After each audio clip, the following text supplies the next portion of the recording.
Good evening, all. Welcome to this week's Midweek Geek. Hopefully, I'm coming through loud and clear as I'm using my recording microphone rather than my usual podcasting mic. Um, it came through fine when I was running a game last night, so I thought I'd try it on the stream tonight. It might give me a little bit less flexibility when it comes to moving around the room, but hopefully, I'm coming through loud and clear for everybody. If you can't hear me, let me know, and I will switch my microphone over, and I'll leave Iman in charge while I do that. I am joined at the moment by Intellectual Quandary, the myth, as he got voted last week. I don't know why mine's changed. Mine's disappeared, but oh well. Oh well. What was I? Was I the? You were the man. I was the man. The man. And Saxius was the legend. Saxius was the legend. 2 weeks ago we voted on that. It was, wasn't it? I think so, yeah. Yes. I don't know which I prefer to be, but hey ho. We've got a few people in chat at the moment. I'm just going to say hello to those people now. First to join us was Halakar, who's been sat here for a little while. No Saurian, Straw Piglet, Grumpy Old Slan, nobody else saying hello yet, but Iman's been chatting in there. If anyone wants to join us tonight, the link is in the usual place, i.e. in the Discord. If you've got something to offer the conversation, then by all means click that link and pop in and tell us about your favorite RPG writer, and tell us why. What makes that person your number one? And we might argue with you, but that's the whole point. It's the whole point, is to have a good old-fashioned chin wag about this. I am hoping a few more do join. There's a few people who've given the thumbs up in Discord, but I'm guessing it's still work time on the western side of the Atlantic right now. So I just need people to finish their work day before they join. Anyway, Iman, I know you have visitors with you. Yes. Yes. I do. Would you like to? I can certainly start off. Slan and I, after the Call of Cthulhu session, we were having a little chat after everyone else had popped off. Yes. And we were talking about some of the similarities and differences of growing up as a child in different time periods. Yes. And one of the things that Slan and I both had in common was that rather than playing handheld games, because he had I can't remember, what did you call them, Slan? The something watches. But anyway, yeah, so I never had like any of the handheld gaming consoles. I would prefer to, when we're on long drives, sit in the back of the car and read a book. And that's actually how I got into Fighting Fantasy. Well, before we come to this, though, I did want to ask you about gaming this week. You've jumped ahead, but yeah, well, hold on to that thought for a few minutes. I'll try. Right, gaming this last week. You've done a fair bit of it. Me, probably done more than me. I've been quite game heavy this week. Actually, I've done well. If we're talking Thursday till now, as in a week. Yeah. I've done Saxius's heroic game on Friday, your OSE game on Saturday. No, sorry. Was it MERP? Was it OSE? You sat in the background of the MERP. Yeah. Listened into the MERP game, yeah. And obviously I did my own live stream on Sunday, which was about 5 hours. And then I played OSE on Monday. I played Call of Cthulhu yesterday. Yes. It's been quite busy, actually. That sounds ideal. That's what a gaming week should be. The Call of Cthulhu session yesterday, dare I say, was like the magnum opus of my role-playing. It was a good one, wasn't it? It was a good session. It was. A good session. Yesterday. And Anne joined us for the first time. Yes. They had to behave. The boys had to behave. I mean, I would argue that I was the most well-behaved, and I'm the youngest and most hormonal, so... But no, it was good. It was good. She did a fantastic job in her first ever Call of Cthulhu session. She took first ever Call. Yeah. I gave her an NPC who'd been in. I'd introduced a couple of sessions ago, and she just lent into her really nicely. And gave us some more life, which is exactly what I wanted. Because obviously, it's always better when a player plays an active character than the DM, because the DM has so many other things to think about while playing. So yeah, it was good. It was good. Yeah, she fit the group really well, actually. The way she sort of bounced off us and stuff like that was really good, and she played into the character really well as well. I've played the One Ring with her, and she lent into that as well. Mm. So that was it was good. Hello, Brian. How you doing? Am I allowed to tell them what happened, or will it spoil the story for anyone who wants to play in the campaign at a future point? You can talk about what happened. Yeah. Okay, so we were in the hunting lodge, and I rolled an extreme success on a listen check. So I heard this, what was it? A dog yelping, or what sounded like a dog yelping. Yeah. Quite far off in the distance, but loud enough that I could hear it. So I went outside to investigate, at which point 2 of the other players then passed their listen checks and they heard it. So we went in the general direction that we heard the yelping come from. And as we approached closer, we could hear this dog was clearly in pain, and we could also hear this snarling. At which point, the more seasoned of us pulled our guns out. Yeah, as you do. And approached. And I think Harold was holding the lantern. So, he was the one who's sort of casting light on this creature, whatever the creature was snarling. But it looked like a human to start with, didn't it, from behind? It did look like a human, or at Hello, least Kabuki. the silhouette of it was sort of a human shape. Yes. Hey, Bear. Hello.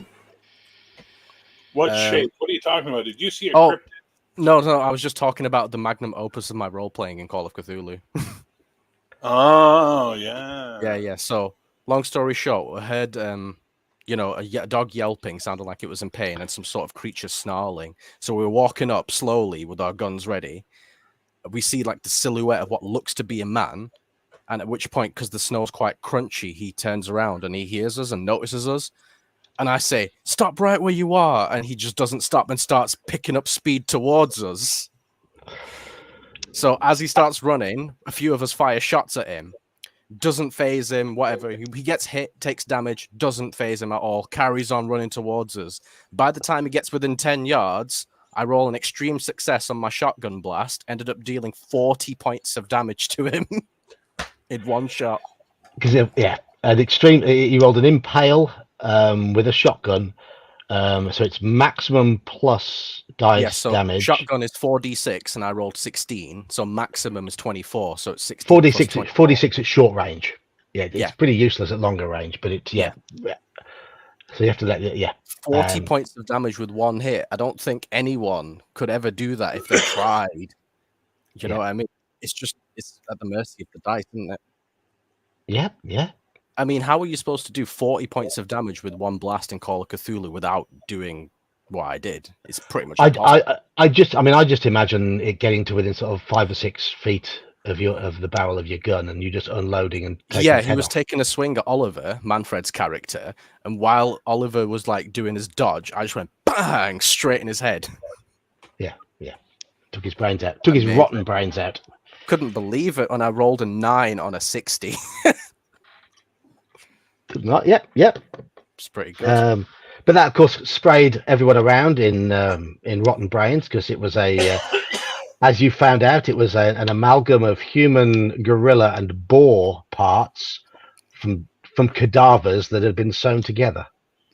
Yes, it looked... Well, I mean, Harold exclaimed, it's a Wendigo! So we all were sort of under the assumption that, it must be a Wendigo because he knows about them, right? So, yeah. You believe a word that Harold says now? Well, I mean, none of the rest of us were as familiar with the Wendigos as his character is, so I just sort of took his word for it. But that being said, the thing was approaching us and didn't stop and didn't listen to anything we said, so it kind of deserved to get shot. So, yeah, as you found it had been eating a dog that it just killed as well. Where are they? Where in the world are they having this experience? Vinkovci, a town in Croatia. Yeah, okay, so you get away with shotgunning in the middle of a town, sure. Well, no, they're staying at a hunting lodge, just outside of town on the edge of a forest. Cool. So yeah, it's somewhere where you would have shotguns because they've just been on a hunting trip earlier in the day as well. And my character's been in this campaign for X amount of sessions now, like what, 20 sessions or something? And he's never fired a shotgun ever so far. And the first 2 shots were just bloody lethal. Well, the first one was at longer range. You did 1d6 damage. 50 yards, I did 4 damage. 10 yards, 40 damage. Yes. He was Anyway, we've been joined by Saxius as well as Bear. So good evening, chaps. Any gaming that you guys have done recently before we dive in? No, I've just been working on stuff. I actually got inspired today to create a group of superheroes and supervillains based around the 80s satanic panic and Christian revivalism. It's quite interesting. So, yeah, that lawyer and the Mad Mother and... Oh, it was beyond them. I mean, the Satanic Panic was beyond just role-playing games. Like it was hitting in so many places. Yeah. Well, I mean, metal music, for example, was a big target for it. Absolutely. mm-hmm. So I'm just having fun with that. How about you, Sax? What's up, buddy? Hello. I don't know if Intellectual Quandary have already touched on our heroic game. I just mentioned that we'd played on Friday. I didn't go into detail, so feel free, please, sir. No, yeah, sure. Because you didn't shotgun anybody's head off in heroic. That's why. No, I see. No, he's got to be a good boy in that game. Yeah, no swearing, no nothing. Exactly. No, it was really good. Players came together. We had an introduction game. Nothing, groundbreaking. The players, everyone had a reason for why they were in the area, and I got them all together to stop a bank robbery. And that's where the characters, having known each other, sort of had the whole, oh, well, we're all together here. Well, we had to save, our neighborhood. So they went in, and it was a comedic but very believable setup where all of the superheroes were not used to each other's powers, with Intellectual Quandary on the regular becoming invisible.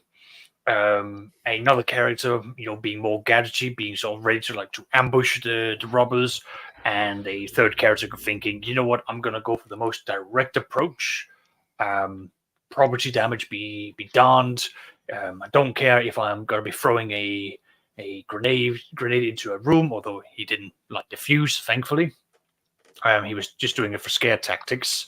There was a lot of these moments where the players had to adjust to who are they working along with, and they then came up against, and they learned that the villain that was doing this robbery was a duplicator, and not just any kind of duplicator. It was a ant who was basically creating his duplicates via multiplying himself into new forms, which was cool. It was fun. It was different. So the players enjoyed that. Outside of that, I haven't had a lot of other games. My second edition game, we had to cancel that. It's been put on hiatus for now. One of the players needs to focus on real life. He has things that he needs to focus on, and I told the group that we are at a point where either we all play or we don't play. I'm not going to be going into the next final bits without everyone else. So we are going to be starting a Star Wars mini campaign where I've told the players, it's 3.5 OGL. So give me the ideas behind your characters. You're going to be on the frontier, and it's going to be after the fall of the Empire and the rise of the Republic. So utter lawlessness is rampant all over the place. So they are playing mercenaries in the frontiers. They're going to be dealing with that. And I needed to cancel my Sunday game because this week of work is manic in the sense that I was fighting anxiety on Sunday, just because Monday and Tuesday was just a double barrel of clients just getting at me, and that has not been fun. So I've come over that hill, And now it's just sort of like focusing on the next weekend. Starting to be able to chill a little now.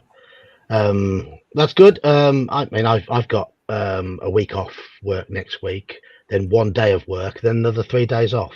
But that will then be followed by 3 of the most brutal days imaginable. So I'm going to enjoy my time off, and yeah, that's next week. Hello, Bear. We can see you now. Just for all you UK bastards, the greatest album ever released in history. You reckon? Is it better than Joy Division's Unknown Pleasures? This is the greatest album ever released in history. I'll fight you on any hill. I can run faster than you. You have to catch me. I said I'd fight you on a hill. I've played lots of games this week as well. I played at a bad horse racing gambler and drinker on Friday night, but losing money, as you probably know if you joined in the stream. On Saturday, there was an OSC game that I couldn't take part in during the afternoon, which Gene ran because I was at work.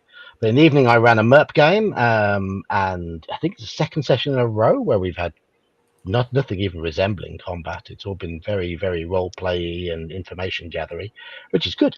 On Monday, my regular game had to be cancelled because the host has got a job interview to prepare for. So the rest of us met up online, and Iman joined us to play a game of OSE, which was fun. It was fun. Yes, and then last night was a really good Call of Cthulhu session. Very enjoyable. You've completely skipped over what happened in the OSE session on Monday, especially right at the end. Oh, yeah. They'd been really careful, and they'd done really well. And just 4 player characters had managed to chase off 4 first-level player characters. They managed to chase off 3 troglodytes. Troglodytes had failed their morale check, but they were a bit battered, and it came towards session ending time. And what they hadn't, I'd been getting them to roll a lot of D6s themselves, and they didn't twig that it was whenever they walked over a certain point on the staircase. And they didn't realize this. And it came as time to leave. And the magic user, who has survived 3 sessions with just 2 hit points, I said, I'm okay. I've got a lantern. I'll lead us out. And turned and walked down the stairs, rolled a 1 on his D6. Which meant he trod on that pressure plate that they hadn't looked for. That hadn't trodden on yet, which did 10 points of damage to a 2 hit point first level magic user in OSE. That was it. And that's when the session ended. 10 to 12 hours of him being so careful and surviving, and gone just like that. Gone just like that. Bang. Yeah. Yes. Who was it? Brian. Poor Brian. It's Brian, yeah. It's poor Brian. But that's what happens. That's what happens in old school gaming. You just let your guard drop for a moment. And I mean, the one did okay time he decided to be the leader instead of the paladin. Yes. The paladin somehow survived. Anyway, more people have joined in chat. So we have Doof, we have Omen Owl. Anybody else crept in while I've been? Oh, there's Andy, and there's Richard. Hello, all of you. You're talking about John Denver. My mum was a massive John Denver fan, still is, and I was played a lot of his songs when I was younger. I'm actually being facetious. While I love Synchronicity and think it's a fantastic album, the greatest album for me of all time will be Misplaced Childhood by Marillion. But most people don't know that one or don't know Marillion, so it's one of those things. Sugar Mice. Yeah, I do. Lavender, Kaylee. Yeah. Sugar Mice isn't on that. That's not from that. I'm just picking out Marillion songs that I know. Okay. Well, Lavender, Kaylee, Wide Boys, all that stuff is on that album, and it's if you listen to the album, it's one song. It's literally a non-stop song. It changes and goes through shifts and then does callbacks and stuff like that. It's amazing. The best thing about Marillion is that lead singer is called Derek Dick. His name is Fish. Yeah, that's why he became known as Fish, because his real name is Derek Dick. Exactly. But no, they were massive in Britain in the mid '80s. He was originally supposed to be the Highlander in the Highlander movie. They wanted to get him in to do it, and it fell apart. But they wanted him as the actor to play Highlander. I can see that. In the cloud. I can see that. He's a big shaggy looking bloke. Yeah, big shaggy looking guy, and Scottish. Yeah, absolutely. So we are going to talk in this stream about our favorite RPG writer, creator, adventure writer, whatever. Pick one and shill for them. Say why you believe they're great, why you love their stuff, what you think they gave to the hobby, all that sort of stuff. And then once we've all given ours, then we go over to chat to suggest people for us to talk about. So, Iman, you started talking. You gave an inkling as to who yours is. So, if you would just continue where you left off. Yes, before Bear and Saxius joined. So, yes, after the Call of Cthulhu session yesterday, basically, Slan and I were just having a little conversation after everyone else had popped off, talking about the differences between how we grew up as kids. And one thing we had in similar was that we both chose to read books in the back of cars on long journeys instead of handheld consoles and stuff like that. And that's actually how I ended up getting into the Fighting Fantasy series.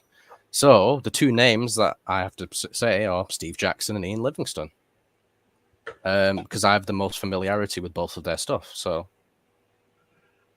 it's what got you into the hobby, and it's what got you in touch with my channel and everybody here. Yeah. And now look what happened. You made me a fucking huge nerd. Mm-hmm. Yeah, I was already a nerd, and now I'm a huge nerd. Sure. Okay. You unleashed my inner nerd. How about that? You were a huge nerd looking for a place to happen, sir. Yeah, probably. But for those who don't know, Iman was stuck for something to do on a Friday night and went onto YouTube and did a search for the Warlock of Firetop Mountain. It just so happened that I was doing a live reading stream of it at that very time, and he popped into chat. I did. And I said hello, and John said, hello, Iman, new name for the chat. And I was like, hey, you said my name correctly. I pronounced your name correctly, yes. And that, yeah, there we go. Love. That's and it. Now we're mates. There you go. Exactly. Oh, it's been a journey, hasn't it? Yeah. So favorite book by Ian Livingstone or Steve Jackson? It's a tough one, you know. Because I'm a bit of a weeb, I'd have to say Sword of the Samurai. Okay. And I like the mechanics and the honor system that it has in the book. So I'd probably go with that. Okay. And so I like it because it's not like you need everything on the path to finish the book. It's like there are two distinct paths and you could take either. They're both feasible. So I like that. But I mean, my favorite Fighting Fantasy book was House of Hell, but it's very much a one-path book. I like it for the atmosphere. That is rough, that book. Yes. You got through it with my help? I did, yes, finally, for the first time since I've ever. I first had that when I was a teenager, never completed it. You helped us through on stream. Hello, Mr. Baker, and hello, RPG Dad. It's nice to see how many green people we've got in chat tonight. Seriously, that's due to people's generosity on recent streams. So Dan and Mercurius, and who else? Bear gave a few, and I think Doc Flamingo has. I feel like I'm missing someone. I don't know. Apologies, whoever you are. I don't mean it as disrespect. But no, there've been some very generous people on in terms of giving out memberships, which is excellent. Bear, do you have a suggestion? Do you have a suggestion for a favorite RPG writer? So a lot of people are going to think I'm going to say Jeff Grubb because I love Marvel so much, but actually, no. I mean, Jeff's a very good writer. Zeb Cook's a great writer. They're all great writers. And I've had the pleasure of interviewing a lot of them. But I will never have the pleasure of interviewing the person I think is probably the greatest RPG writer, hands down. Pack up your stuff, leave the table, go away if you disagree because you're just plain wrong and you need to go rethink how reading works. And that would be Aaron Alston. Aaron Alston is, despite him no longer being with us, one of the most communicative and fantastic writers that ever set foot into the RPG hobby. And if you need proof, punch up his list of books that he created, and you'll see something in there that you go, oh yeah, I really like that book a lot. And that's what he was. He was a journeyman writer who was very, very, very, very good at presenting his ideas in a way that were digestible. There we go. I dropped my mic, but I paid too much for it, so. Then, I mean, the only thing Aaron Alston wrote Treasure Hunt, didn't he, for AD&D, I believe? I think there's something else he wrote for D&D that you might be more of a fan of. Let me have a look. Aaron Alston sadly passed away 10 years ago. Yes, he did. It's a little book called The Rules Cyclopedia. Oh, he's the one who put that together. Yes, sir. Okay. Grand Duchy of Karamakos. Yep. Wrath of the Immortals. Oh, so he did a lot of the Mistria stuff. He did a lot of Mistria stuff. He worked as a novelist for a while, doing some Star Wars books, as I recall. He did Auto Duel Champions, and you love Car Wars, so yeah, I can see that. Yeah, I can see it on the list. Yeah. So I never got Auto Duel Champions, so yeah. It's superhero crossed with Auto Duel, isn't it? So yes, it is. And my favorite piece, since you're saying always pick a piece that you think, you're saying what's your favorite piece, was a little book he produced called Strike Force. Now there's a redo of Strike Force where they've updated it with new writers, but his original Strike Force book for Champions literally for me was a how to create a superhero campaign guidebook.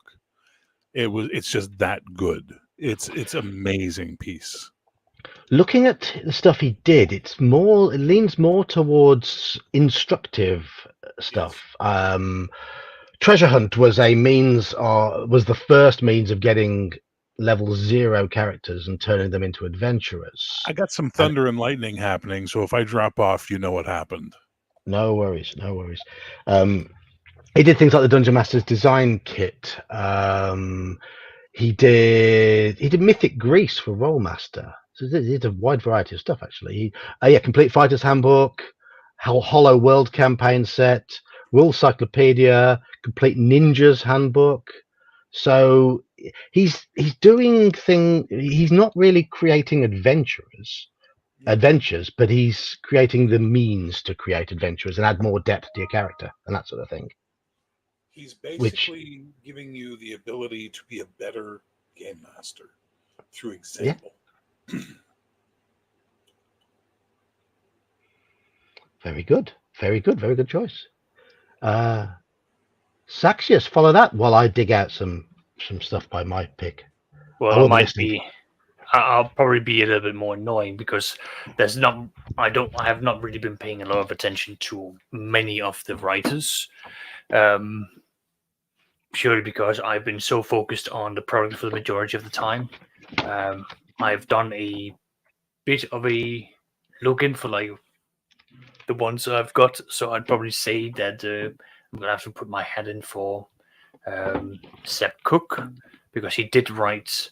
He was a major writer of the rewrite of the 2nd edition, and I stand by that. I think that the 2nd edition is one of the better editions there. I love it. I think it's very well written, and I'll definitely give him credit for that. And I can also see he's done a lot of contributions to some of the other products that I have on my shelf. So that's the one I'll probably give my tip out to. But outside of that, I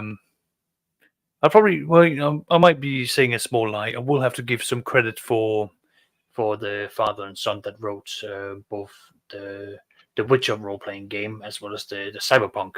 God, I forget their name now, but I'll quickly look it up. CD Projekt Red. No, that's well, they are the ones who made the video game, the role-playing game. Artal Sorian, and you're referring to Mike Pondsmith. That's Except the his son wrote Witcher, not him. Thank you. Okay. But yeah, I stand by that. Like Pondsmith definitely have written. Like I love the Witcher role-playing game. It's got some fantastic ideas in there. The Cyberpunk 2020 or the 2077. Really enjoyed that. Pondsmith really has put in a lot of effort into that, specifically because the universe is just fantastic, and it really has got a very solid mechanic. And for me, a lot of the things that I like about the products is really, the products, the mechanics, the meat behind it all, because a lot of the fluff and the settings is something that I will twist and turn usually. But when I find a product that is so good that I want to use it wholesale, that is definitely something that I turn around and say, like, that is fantastic. So tips for Pondsmith and both father and son on that end. And I'll definitely give tips to Cook for making one of the fundamental role-playing games that I have gotten most of my experience from. I mean, yes, I mean Zeb Cook's certainly. I'm not familiar with Mike Pondsmith's work, but Zeb Cook is certainly. I have nostalgia for his works because for the first two rule books I owned were the Mensa Basic Set D&D and the Moldvay Cook Expert Set.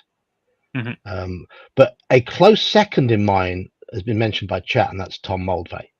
That's a close second for mine. I love his adventure writing style. I love what he did with basic D&D, and I look back now, and I think Moldvay Basics probably the purest incarnation of D&D that was produced, balancing freedom, usability, sensible rule writing in comparison to what came before it. It was easy to follow. It had got tips for the DM, especially it was 1981, very early on. I think that sort of set the bar in terms of how to put a rule book together. But my pick might be a little predictable for those who know my taste in adventures. But there's one name that features in the writing credits of these four modules. It's the only name on that one. Yes. Graham something or other. Graham Yep. Morris. Graham Morris. He, before the TSR UK came on the scene, and I know people might see this as being slightly treasonous, but almost all adventures that had been published for the various versions of D&D had been very, very location based, with the idea that the DM would put in plot seeds and what have you, but they didn't give you part B1 and B2 aside. They didn't give you a lot else in terms of help, in terms of putting a plot in there, other than reading through and picking up on various strands and seeds that are dropped. But it often takes an experienced mind to pick up on those. For me, as a teenager, picking up those UK adventures, they taught me that D&D adventures could be something very different. One key factor that runs through all of Graham Morris's adventures is that there is a plot, but there is freedom in each step of the plot to adjust according to the player's actions. It's a location-based adventure, but with an ongoing narrative. So Look at the Saltmarsh series, for example, which I love to bits. He didn't write those. He was a cartographer for those, but he was involved with them. The cartography in that, especially in Sinister Secret Saltmarsh, was really good. I was glad to see that was his input. But you've got even that first location, Sinister Secret Saltmarsh, the rundown old house. Multiple ways of getting in, multiple routes around the house. The house feels like a house. It feels authentic. It feels real. But it's still a great place to adventure. Then we look at the ones where he's actually started writing them, and where he's got an input in the writing. In every adventure there is something new, something different, some part of the AD&D rulebooks that is overlooked in almost every more traditional dungeon delving adventure that TSR US were putting out. For example, in UK1, the onus is on roleplay, problem solving, negotiation. The reaction role is absolutely key. The ability to look more deeply into the way spells work, to even gain access to the garden. UK2 and UK3, you've got warring artifacts up against each other. You've got a mass battle situation. You've got the use of assassins and illusionists, which add a different dimension to the adventure. UK4, you've got the addition of sages and sage knowledge. You've got a lovely, even though it is a linear quest, you've got flexibility within each location to have different outcomes.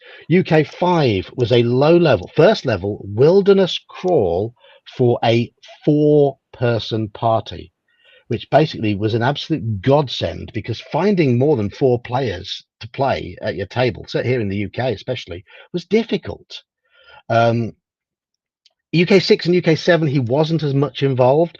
He was he was a main story writer of UK6 without actually putting the rest of the module together. And it's got a really, really strong story with a bit of a twist to it. I8, Ravager of Time, brought in aging mechanics. UK3 brought in drunkenness, the intoxication rules. All of them had something different, something that other modules did not. And it made them unique. And they all had a different feel to them. None of those feel like each other, which it showed his versatility.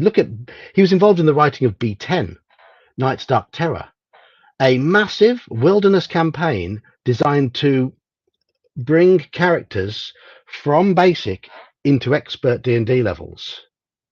The only one that exists that does that.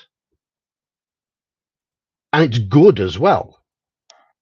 So Graham Morris was an outstanding adventure writer. Also, he was the one who compiled the basic D&D creature catalogue in 1985-86, which gathered together all the new monsters from the basic expert, the BECME line, as well as put in a load of other new monsters. But it was the Monster Manual 2 for BECME, basically. But in addition, this is how he thought in terms of his style of writing. He put in labels and links to the product, the exact page and product of anything it referred to, so you knew exactly where to refer to in other books where things were mentioned. He put options for adjusting the monsters and variability in there, and added mechanics to add this variability in a logical manner to the creatures. He put in a thorough description of any monster's abilities, and in a set area which describes how charm works, how level drain works, everything in one big area, an easy to refer to area. He had a great index which again referred to all of the Beckme range of books, an entire list of Beckme's monsters, whatever book they were in, the page number, which book number. His theory when it came to writing stuff for D&D was make the DM's work easier. He didn't create your work, he did the work for you in terms of the grinding. So he, to me, looking back now, his whole approach. There's other things. He edited a lot of these. None of the UK modules had any issues with editing. The spell checking was good. The layout was good. There wasn't the same cock-ups that a lot of the US modules had. He was good at whatever he did.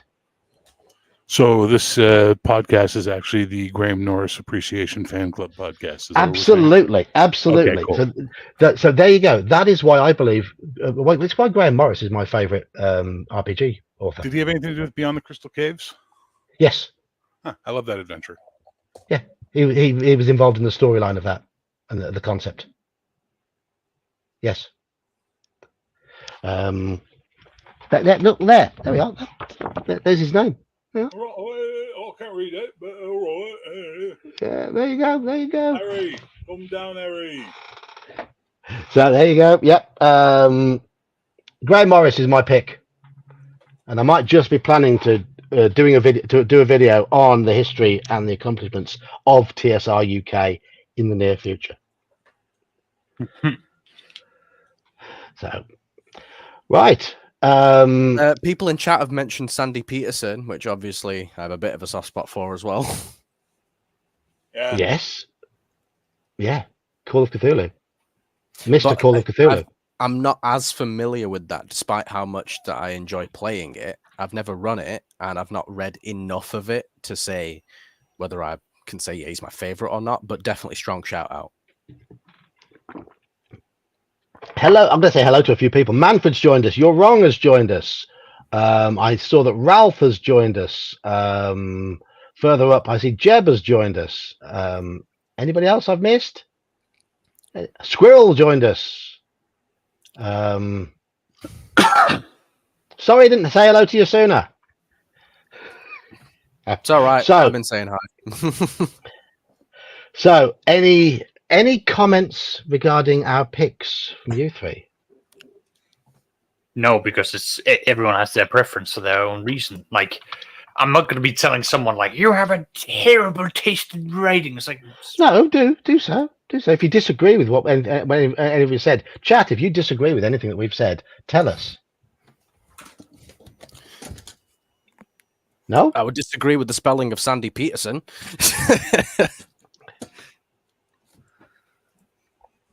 is he Petersen? It is. I've just checked the book. Ha ha ha ha ha! Bit of pedantry. So, there. I'll be back in a few minutes, guys. Sorry. Okay. Yep. Aaron Alston. Yes. What do you think was his single best piece of work? Well, for me, it's clearly Strike Force. Strike Force had more effect and more impact on me as a writer and a creator than any single RPG product I've ever read in my life. It is that good. I've never read it, so Superheroes. It's basically his campaign setting put into a source book, and he shows you through it how to do a timeline, how to build a narrative world, how to get all this stuff together. No, it's not the model in Tito Santana. Sadly, it's not that Strike Force, sir. But yeah, it's a really, really, really good book. It's a Champions book, but it's a damn good read.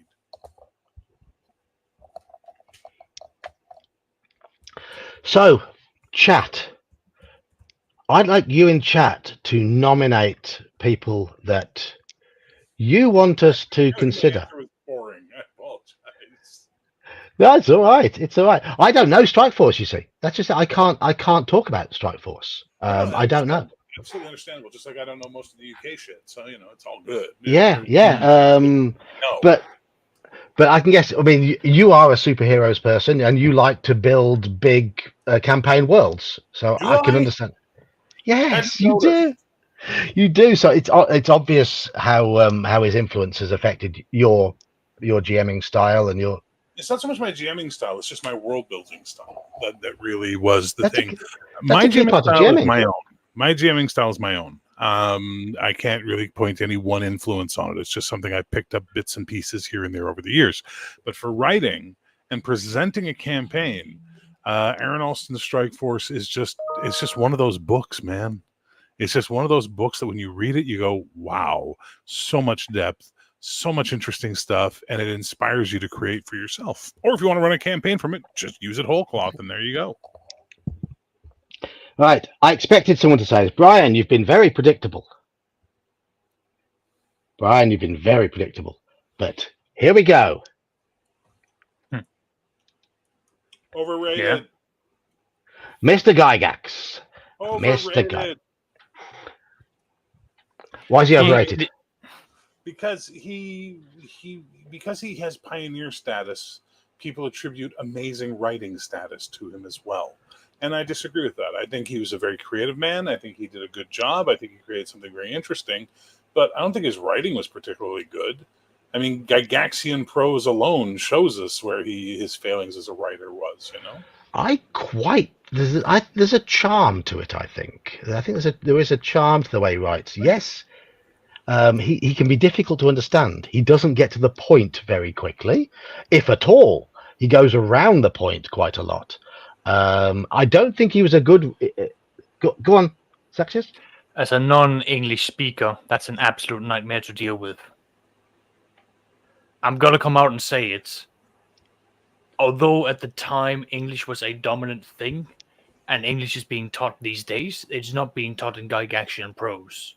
A lot of, especially Northern European and Central Europeans, such as the Germanics, they are going to be very direct and about, get to the goddamn point, even in the writing. So something like that. Yes, it was a pioneer. It's fantastic. I love the fact he kicked him, Dave Arneson, and the Blooms brothers were able to kickstart this hobby. From being just a bunch of nerds sitting in a sweaty basement Absolutely, with their own little what's it called sandbox where they made their own thing. Amazing, love that. I have to say though, it's also one of the reasons why I prefer second edition. It is better written. Seb Cook has cleaned it up. There's been there's been better. It's been better presented, and there's also been less burden taken away from the DM, because if you look at how Gary wrote his things, there was a clear separation between player and DM. Now, I don't subscribe to this mindset. He clearly did, where the DM runs everything, he knows all the rules, he can make it up, the players will never know because they should never read the rules. I just disagree with that. So, Gary Gygax, absolutely up there. Definitely, go on. I think players knowing the basics is fine, but the intricacies, I think, I ran quite a long campaign for a local group without them ever really understanding what I was doing, and I liked that. It gave me more freedom. But I can see where you're coming from. Yes, Zeb Cook had a much more direct writing style. It was cleaner and simpler. For me, Gygax, Brian, you're right. You cannot stop players from reading the rules. They have money, they will buy the book. Some will, some won't. But for me, I think Gygax was an excellent adventure writer. But as a rulebook writer, he was pretty awful. I happen to believe the Dungeon Master's Guide is one of the greatest rulebooks of all time, simply because of the clear amount of love and inspiration that is in there. But the organization and the explanation of all the rules is bloody awful at times. Mm-hmm. But it's just purely the level of imagination that drags me back to it. But that doesn't make him a good writer, and that's the point, right? No. He was a fantastic creator. He was a fantastic idea person. He had some really good stuff. There's no denying his greatness. But when it comes to being a writer, Well, every edition of D&D improved upon the edition before it up until the nightmare that is third, right? So Holmes becomes BX, becomes Beckme, and by the time you get to Beckme, it's much better written. All the versions of D&D, then second edition comes along, and you may not like Zeb Cook's writing, and that's fine, but it cleaned it up a lot and made it a lot easier to present, a lot easier to read, right? So I'm just saying. Yeah, in terms of adventure creation, I think Gygax is right up there. The Giants series, the Trow series, magnificent stuff. Keep on the Borderlands, Village of Homlet, Lost Caverns of Sarge Kanth. All of these are very open. Lots of little seeds in there, lots of little hooks, lots of little intricacies and hints at relationships between various people in there to give you ideas. We're talking about everything, Manfred, everything. And it's not just writer, we're on about creators, our favorite creators as well. Oh, you said writers, man. God damn it. You clear, you Anglo. You didn't read the blurb, did you? In the I read the title, The Best RPG Writers. Oh, let me read the stream blurb. But this is the same thing you literally put in the Discord. It's what I've come in prepared. That's why I've just read, the very intros to most of my books, just going like, okay, who wrote this? Who wrote that? And I come in here and you just throw it and listen. This is absolute anarchy, John. Anarchy, yeah. Well, look here. Who are our favorite RPG writers? They could have created RPG systems, rule books, adventures, whatever. Oh, yes, so I have put writers in there. The only requirement is they must have published something RPG related. So, again, are we judging their writing or are we judging their creative ability? Because there is a light year of difference between the two. I know some very creative people who can't write for shit. And I know some really great writers who are as boring as plywood. We're judging the quality of what they produced. Overall? Overall, yes. I need to go back and redo my notes. Yeah, I gotta think about that. Yeah, well, as Manfred says, that's why I normally British always changing the rules. I just moving the goalposts is just like, I swear to God. I know. Try being the one trying to get this one to at least be someone consistent when he puts something up. It's one of the reasons why I just tag him in and I go like, here's a bunch of topics, and here's the reasons behind them. Well, we're trying. Hello, best shark ever. We're trying to evaluate everything, really, everything. Anarchy. Yes, let's just embrace it. Yes. Either way, embrace the anarchy. But we're talking about RPG creators, the people who've inspired us, the people whose work we've loved.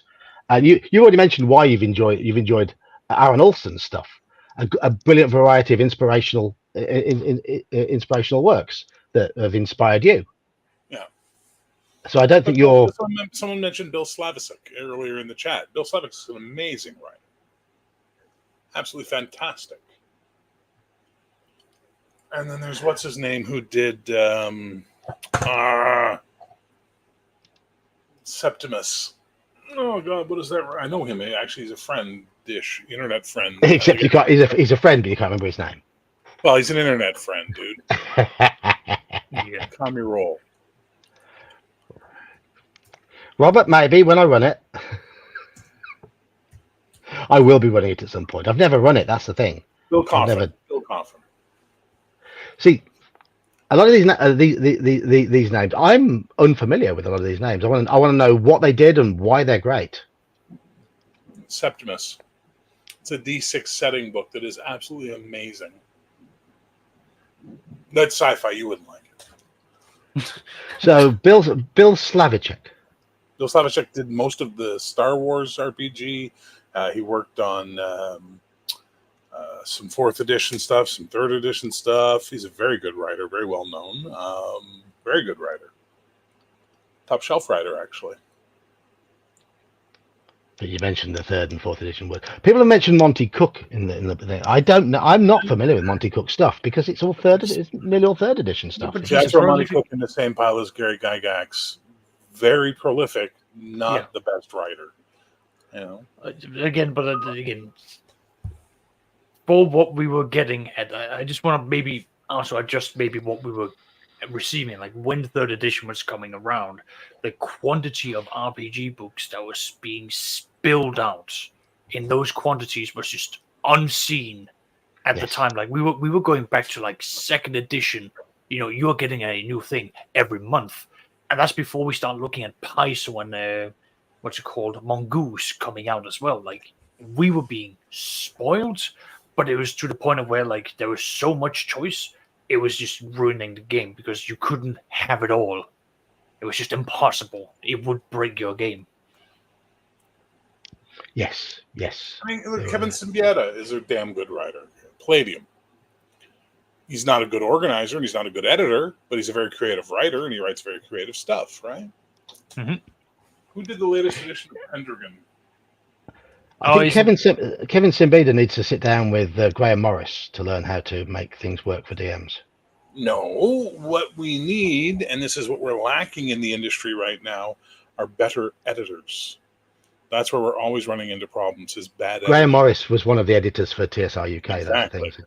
So he brought that editing to his writing. Peter Fenlon, great writer. Fenlon was a great writer. Very entertaining, very creative.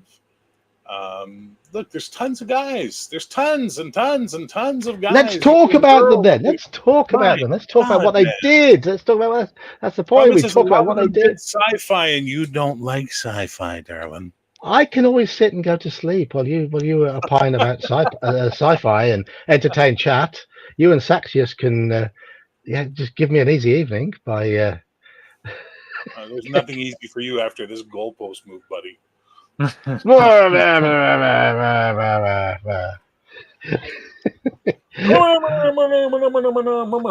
right, let's get back on to it. Let's talk about the people who wrote what they wrote, why we like it, and how we get along.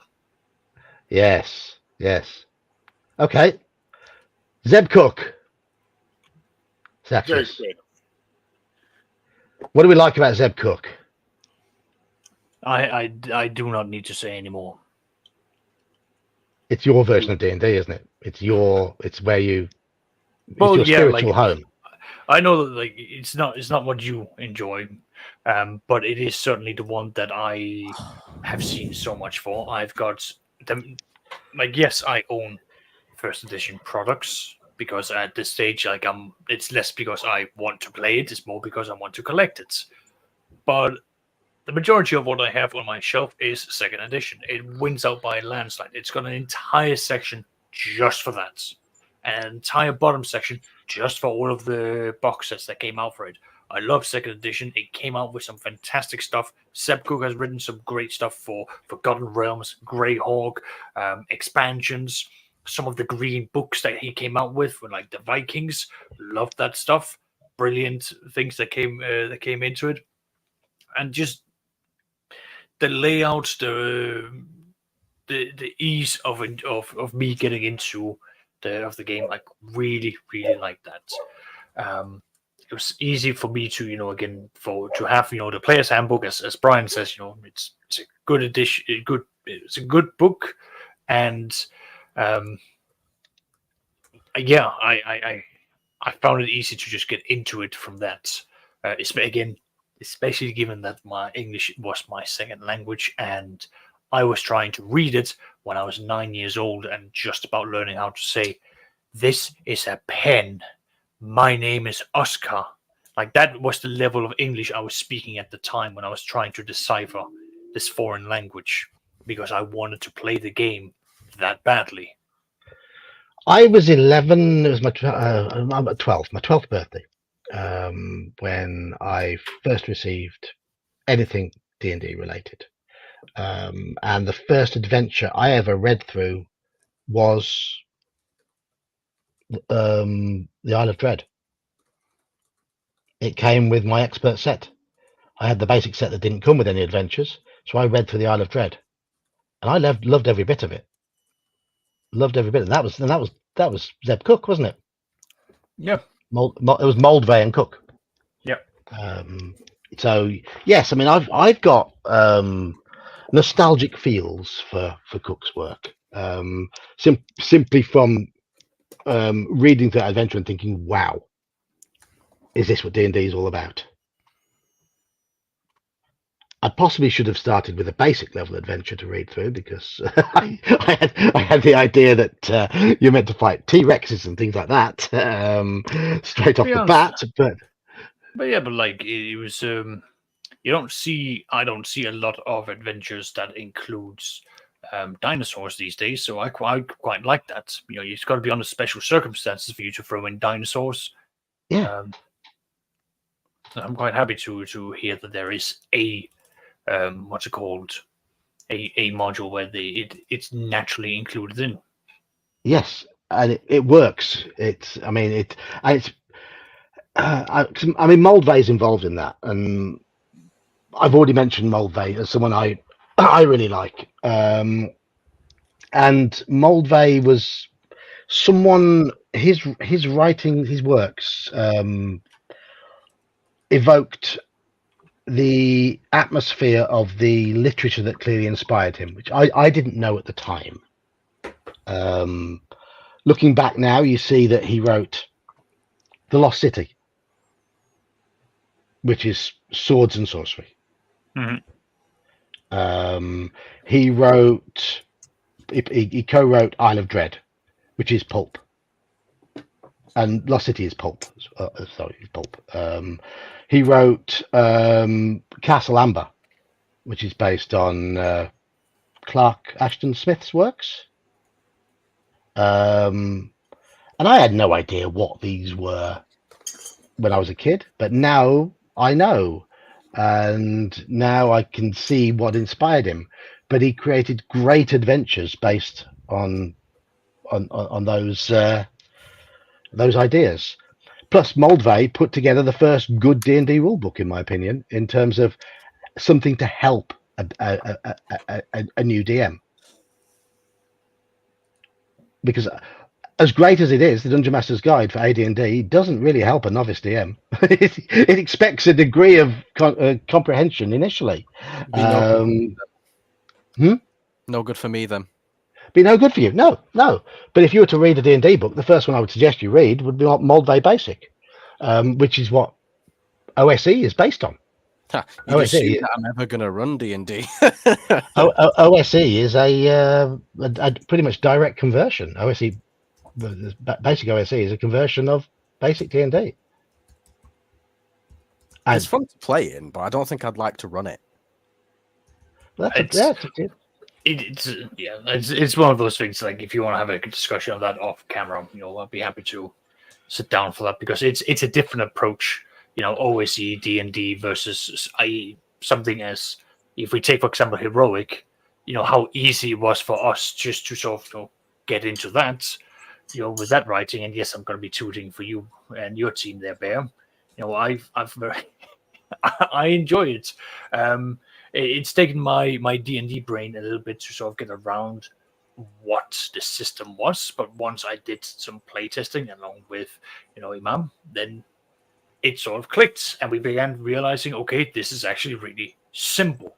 It was easy to digest, and once we got the idea behind how the mechanics was working, the rest of the reading actually became easy. Now it's just a question of me taking out the time to go through the rest of the beta book to then finalize, what the rest is.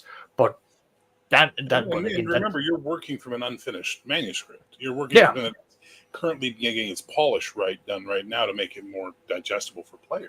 Exactly. So I'm enjoying it, and again, from the group of players that I'm having with again, tutoring for Bear and his products, it's good because it's what I'm here for. But it's good because, again, that's one of the key things when it comes to some of these role-playing games, and from the writers is how accessible is it for people to get into it? And they can be fantastic writers, but what is it? My qualification is how easy is it to digest, and how easy is it to understand. And that's where I think at least my qualification of good writing boils down. When it comes to writing rule books, yes, I mean, and certainly what I like about Graham Morris's style in the UK adventures is that there's no fluff. There's plenty of description, but it's worthwhile. he doesn't use excess words, but he gets packs plenty in there, which is perfect, and it's easy to read. The layout is solid. The way things down to the monster's stats, it highlights key parts of the text. It breaks the monster's stats down very neatly. So I was able to run the UK modules before I owned the Fiend Folio, even though half the monsters in there are from the Fiend Folio, because it lists their stuff in there. You can do that. You don't need, even though it gives you locations in the books where they're found, you don't need those books. They do help. They definitely help with the description. But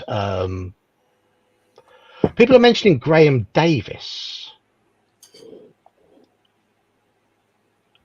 Is that a name familiar with any of you? Yeah. Warhammer Fantasy Role Playing.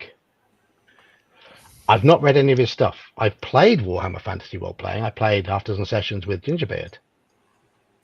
I don't know how true Gingerbeard was sticking to the way it's meant to be run, because Gingerbeard has his own style of running things.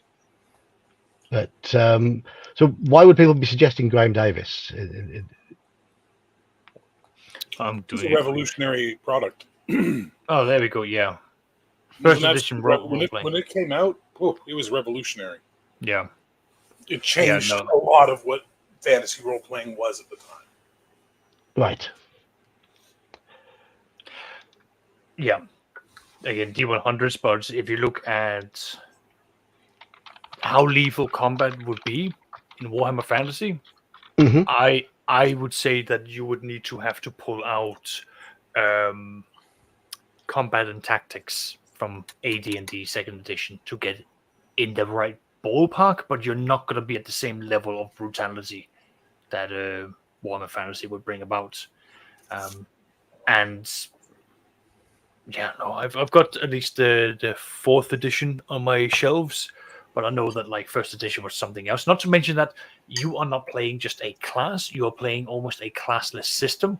You are basically you're getting experience in. You are then reinvesting that experience into your character to show the natural development of your character, which was something that we didn't see in most of the tabletop games at the time. So completely opposite, if effectively, John, imagine if you at the end of the day would go, give me my XP, I need my XP because I need to buy points into my character between this session and next session so I can level up. You need to buy points so that you can become a better fighter or a better wizard, or you need to get access to that next spell. You have to expend XP like currency to upgrade your character. That was different. You didn't do that at the time. So I'm looking at his published works on Wikipedia at the moment. So Warhammer Fantasy Roleplay, first edition and second edition. Yeah. Then there was a module published in White Dwarf '94. Midnight Rogue for Fighting Fantasy. It's not one of the ones I own. I don't know that one. I have got something of his. I've got something of his. Or have I? Where is it? Jar with a spleen in it. Oh. No, I haven't. I thought I haven't got it. The Celts campaign source book. Oh, nice. I thought I'd got it for AD&D second edition. GURPS Vikings, Creatures of Freeport, Ashes of Middenheim, Warhammer Fantasy, Blood and Honor, which is an Eberron there. Edge of Night, an adventure for Warhammer Fantasy, Mythic Britain and Ireland, an expansion for Vassan. Yes. That looks interesting. Midnight Rogue, £15 used on eBay. Oh, Because I don't think it ever got republished in the newer series or the revamped Fighting Fantasy books. You know what I mean? I think it's only in the original print. Yeah. right. Okay. It's one I never played, but I'm more interested looking at this. Vassan, The Vassan one, Mythic Britain and Ireland. Vassan interests me.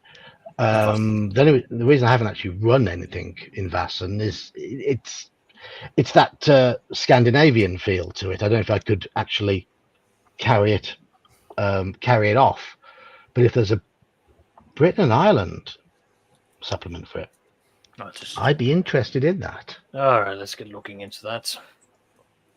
Very much so. Saxius is like, yep, I will take this one. Don't worry. No, Yes, I'm just gonna look to see how easy we can get. I'm in. And yes, I know a lot of people on YouTube pronounce it Vasen, but I heard a Scandinavian chap call it Vassen, and he would know. I would have thought. Fasten your seatbelts, like the man said. We're going to go very fast. Yes. Yeah. It depends on which part of Scandinavia you're from. I would pronounce it Vasen. Vasen. Yeah, We're doing Vasen. Vasen. We're saying it like that. Vasen. Oh, fuck off. That's Swedish and you know it. Vasen.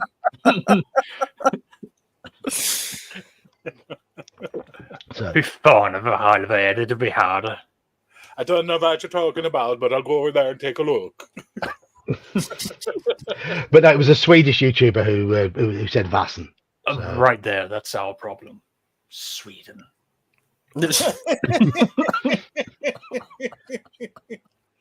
Wow. Damn Vaesen. efficient recycling. Reminds me, I guess I'm doing my Coffee with Bear shows in the morning again so I can get my Swedish viewers back in the chat. I never see them anymore. Oh. I was on there once. And they were like, oh, no, can't have that. It's associated with the Filkadine. The width of it. So it looks like Graham Davis has a strong catalogue there. So I definitely call it respectable because you've gone through, all the Fantasy 1, 2, and 3, which, I mean, that's a feat in itself, in my opinion. You can get a copy of the Mythic Britain and Ireland from Drive-Thru for $18. Sure, we can convert that somehow. in a physical copy. No, they don't have that. Oh. It's just PDF at the moment. You're going to have to see if you can get it from the Free League Publishing website for that. I'll have to have a look. Yeah, old man, you have to look for the printed edition. Yeah. Yes. Don't worry. It's only 'cause I can't cope with the accents. It's I'm limited by my range of accents. I'm afraid. So I was genuinely sitting here and thinking, like, okay, you don't want to go into it in the event that you have to like look up how Scandinavians do trolls differently. I do need to do that as well. Okay. But, so there is Hey, that. really quick on accents. IQ, Iman, you're from Leicester, right? Leicester. Lancashire. You're from Lancashire, okay. And you're from where, old Yog? West Midlands, Birmingham. Birmingham, okay. Because I have a coworker who's from Leicester or whatever that. Leicester. Thank you. That's sort of in your general area, isn't it? The Midlands. It's about half an hour to the east of me. And you, Iman, where is it? It's probably about 2.5 hours away from me.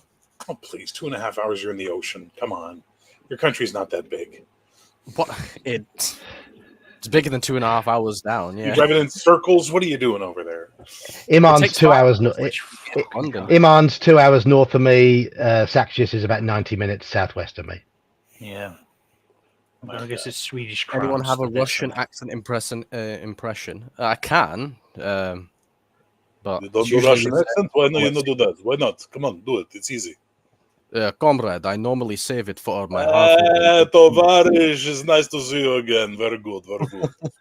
Bro, All right. bro, you and me, bro. We go our to accent, comrade. What? You can get the book from Free League's website. It's 478 Swedish crowns, which, thanks to a quick conversion, that's about £35. Right. I may have to pick that up and kickstart a little bit of playing of Vassen. So I like the idea of it. I do like the idea of it. So now I can remove the star I've put on Omanal's comment about Graham Davis. I don't know anything about this chap either. Another Omanal one. Overrated. I mean, so I don't know about Mark and his contributions to the World of Darkness, but I do know World of Darkness. I very much enjoyed the World of Darkness. However, it is a niche thing, and it's one of those cases of I found players who are really deeply into this world, and I'm gonna have a very hard time, getting them to adjust to my GMing style, or I'm gonna have the ones who have got no idea what it's like, and they're gonna have a weird and wonderful time getting into it. So yeah. We have Ralph mentioning Bill Slavicek, I would say. Obviously, Star Wars. So there, yeah, literally, light speed over my head. If you saw my comments regarding Star Wars in the Discord earlier, I enjoyed Star Wars when I was a kid. I have love for the first 3 Star Wars films, but then I saw the Phantom Menace when I was an adult and was put off by bad dialogue and. That's the first one I ever saw. See, Well, that's the same. Once they started talking about trade agreements and embargoes, he was like, "What? What's going on in this? I love this. What's happening? Tell me Well, more." they tried beginning just being like, "We're diplomats here for a trade mission." Amen. Come in like a dirty shirt. Yeah. It's gonna be drama. They're now fighting over this. Or was it like in the second movie? It was like, this is just aggressive negotiations. I'm like, yes, I'm bringing this to my games next time. We're having the guns out, aggressive negotiations, hostile takeovers. It's fantastic. I love the well, not the original as John called them, but I do like the prequels. That's what I grew up to. Anyway, look, bad writing aside, Ryan Hagen was very creative with a vampire. It was a very creative thing, but he's creative like a mallet. You know what I mean? Like, if you look at his naming conventions and things like that, he's very blunt. He's almost pun level sometimes. You know what I mean? Like, just sometimes he's just skirting the edge of a pun in a clan name or something's name, right? But there's no denying what an impact he had on the RPG scene in the 90s. No, definitely. I mean, there's puns in some of Graham Morris's stuff. One of the sages in this was called Pyars. Intelligent chap. Pyars squared. That's what it's looking for. I don't get it. Well, it's clearly in He's just Pyar squared, the area of a circle, and his name is Pyars. Oh, okay. Yeah, it's not exactly even a good pun. It's just. I thought it was good. I like that. That I find that funny. I mean, the find that mathematician in me appreciates it, but it's Geek. You're a dad. It's a dad joke. Absolutely. That means Graham Morris has procreated, and there's nothing wrong with that. And we have adventure design. One of the adventure design masters. Created. I don't think I've ever heard that name before. Jaquays. Jaquays. I mean, think about it, right? QUAS is key. Keys. In our English, yeah. Yeah. So is it Jaquays? I don't know. But yeah. Jaquays. Janelle. But, I don't even know what like origin that is. But Janelle Jaquays created basically the idea of dungeons having multiple entrances and exits and routes through and ways of bypassing certain sections, creating intelligent, intricate dungeon layouts. Dungeons were linear to start with. You go in level 1. And quite often the plan was to try and find the way down to level 2, where everything would just get harder, and so on. That was the early days of D&D. In a Jaquays adventure, you could go level 1, 4, 3, out, in at 2, down to 5, in various sections, and the creatures within the dungeons would be using the various entrances and exits to move around and interact. So the idea is having an intelligent dungeon layout. Yet not understanding how silly the concept of dungeons was, which is great. Dungeons are fun, though. They're fun. Yeah, oh, I know, but then to get all picky about them being intelligent. Oh well. Manfred, right. Manfred. What Uh-oh. about Tracy Hickman? Uh-oh. Brace yourself. Right. Tracy Hickman. Oh, Tracy Hickman. Are you a Dragonlance hater? Tracy Hickman created Ravenloft, Yes. which at the time was revolutionary because it created the idea of an intelligent boss who would be hunting the party, not just sitting there waiting for the party to come to them. Brilliant, very atmospheric, really good work. I3 Pharaoh, really nicely designed, themed Egyptian themed dungeon. I think the next one was, I question exactly how much of Hickman's input went into Oasis of the White Palm, which is a great adventure.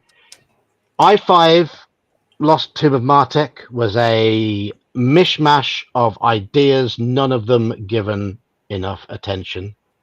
The overall effect is desperately disappointing.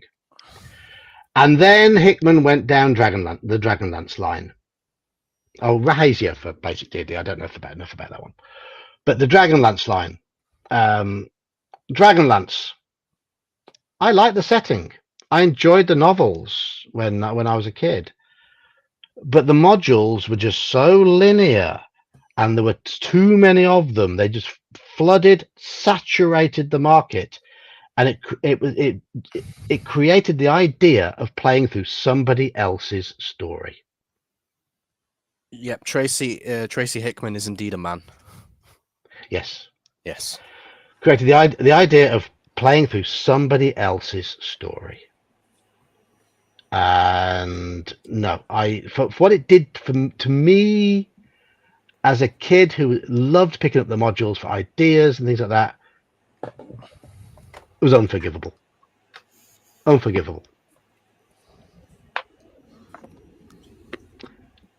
Bear? What? Any thoughts on Tracy Hickman? No. Dragonlance modules were crap. The first books were great, and then the series went downhill from there and got overwritten and overproduced and was tiresome. And flooded the market. Well, it was a moneymaker, and TSR needed money. Yeah. You can't blame them. Yeah. They needed an accountant that could rein them in. Yes. Oh, good heavens. Yeah, they needed you, Saxius. They I was going to needed say, it you. sounds like they needed you. I mean, honestly, again, if anyone gets the chance to watch the Dreams in Gary Gygax's Basement, hearing the fact that they would spend something like 40 grand back in the 1980s just for a house out in Hollywood, help. No, they should not have been done that. They needed someone that should have reined them in. If you then listen on to what Tim Kask tells you, and the fact that they tried to buy a train line for you to play D&D in for the 3 hours it would take you to go from point A to point B, absolute insanity. Yeah. Yes. But they needed money. They did. They really did. But yes, Tracy Hickman was male. Still is male. Yeah, but still is. Could be, might have been. We don't judge. These days could be different. But it was Tracy and Laura Hickman and Margaret Weiss, wasn't it? Who did the? I think she says Weiss. I don't think she says Weiss. Weiss. I don't think she's like, Mein Führer, I can walk. Like, I don't think so. Manfred, I could be completely wrong. The exploding coconuts were in Pharaoh. Manfred, Oasis of the White Palm was a bit of an investigation. A bit convoluted to read, but in my opinion, by far and away the best of the Desert of Desolation series in terms of how it actually plays. So I know nothing about the subject matter, and I'm still here, Manfred. So Hey, it's all right. Like, I didn't read them. I do own like the reprinted Dragonlance Classic, the 15th anniversary, because I thought, you know what, I'd like to have it. Why? I thought once upon a time I could run the adventures with new characters and scrape off all the Dragonlance stuff, and then after reading DL1, I'm like, why the fuck would I put myself through this? This is torturous. I can write a better adventure myself. I was just curious about it. I've been told a lot of things about the books. I had the unfortunate experience of having someone come into my games playing a Kender and then deciding that, you know what, it is a part of my personality to steal from everyone and to be a kleptomaniac, and the DM okayed it. So that's one of the few times where I thought it was okay to do party team killing, because that just rubbed me the wrong way. Read the 3 books. Read the first 3 books of the Dragonlance series. They're fantastic. They're a great read. They really, really did give you a D&D world that was on par with reading a Lord of the Rings or whatever your favorite fantasy series was. It was easier to read than Lord of the Rings. Absolutely easy to read, but it gave D&D its fantasy trilogy. Yep. And It did, then got beat to death by the fucking milk machine. Yeah. But yeah, Absolutely. like, I own some of the products just out of pure curiosity of, again, the world. I kept on hearing all these things about it, but I never really sort of got into it much beyond just owning some of the products. Again, the War of the Lands, and the 15th anniversary, just to again have something about it. But I never got around to running any campaigns based in Dragonlance, and I've not really gone beyond reading there. I need to look at who wrote this, because whoever wrote that is a genius as well. Okay, help. I still Why? haven't played that, and I want to. Don't. What? Why? Oh, it's Personal preference. That's I'll be very transparent here. It's my personal preference. I don't like paranoia. I think it's been a waste of my time trying to get into it. I've met too many people who will be shouting, "You need to play paranoia." I've tried getting into it, and I just sat there and went, "What am I doing here?" Ken Ralston. Ken Ralston, responsible for writing one of the worst AD&D adventures.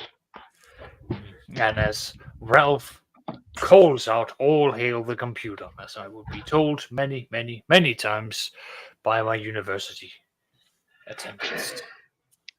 But no, Paranoia is a lot of fun. Paranoia is a lot of fun. No, it's not. Yes, it is. It's annoying. It's like, just play Toon. Yeah. Play what? Toon. Don't know what that is. It's a role-playing game where thank you play animated Warner Brother type characters. Thank you, Straw Oh, okay. Piglets. That's the mental image it conjured, but I wasn't sure. No, I enjoy Paranoia. I don't enjoy Toon. Sorry, Kabuki Kid. I thought Toon was shit. Looks like you guys But- have a fight. Yes. Sounds like we have a Need a referee? disagreeing I'm here. opinion. How terrible. What Saxius hating on? I missed it. I was grabbing my supper. Paranoia. I paranoia. Oh, thank you. God, yes. Right there with you, brother. Yeah, it's just I've tried it. I've not had fun with it, and I've had too many people basically go like, "It's fun. You need to get into it." Like, no. No. I've dipped my toes into it. I've tasted the water. I've spat it back out, and I've moved on. I mean, Pendragon. That book of Pendragon is from Chaosium. I can't remember what the. Yes, thank you. Yes. I Nice really cover. enjoy. It's fantastic cover. I enjoy. Bear, would you be ever so kind as to read out? Who the writers are? Oh, two Sorry? was Steve Jackson. The Oh, right. writers. Must be good. Oh, then. the I don't know writers? what you're No, on about. yes. different stage. Okay. Different. Oh, the There were other two. Steve Jackson. Okay. The other Steve Jackson, yeah. But there's Yeah. other material. But it's Greg Stafford that created Pendragon. But I've seen. Go on. I've seen Greg Stafford's name mentioned. I don't own any Greg Stafford stuff as far as I know. Unless I haven't got any RuneQuest. Yeah.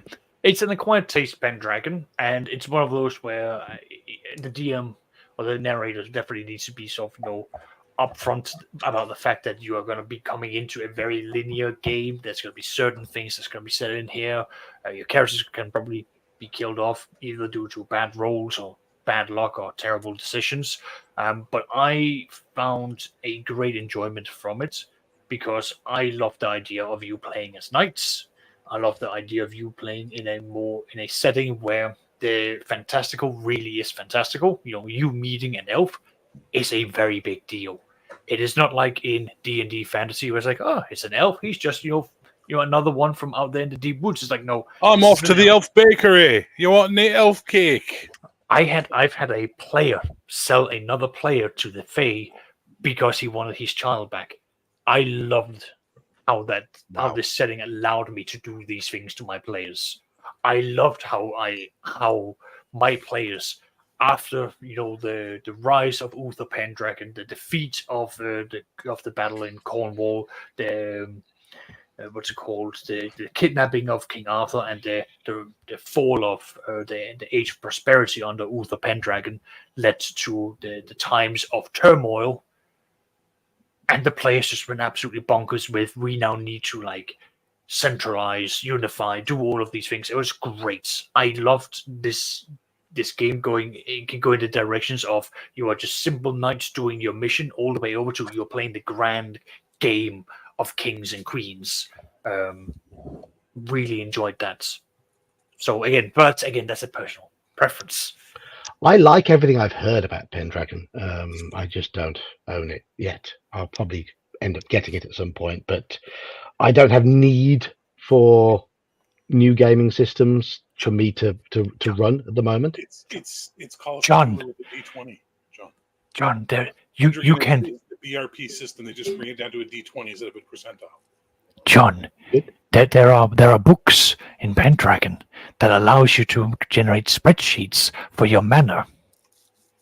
Oh, nice. What kind of enticing game would you not want to have where you can look after the economics of your fields and maximize your peasantry outputs while you shout at them for being illiterate? You had to go ASMR mode for that. I did. I really did. John, how would you like to be running some knights through what they think is an Arthurian chronicle, and then they run into creatures from the outer dark? Yeah, That sounds fun. Arthur versus Cthulhu. You could That do sounds it fun. easily using Pendragon and just converting the Easy. Call of Cthulhu stuff down There's so by dividing much you everything could- by 5. Way to It's make something awesome. boring exciting. Let's do it. Let's go. Yeah. Honestly, there's so much. Oh, am I going to have to spend more money?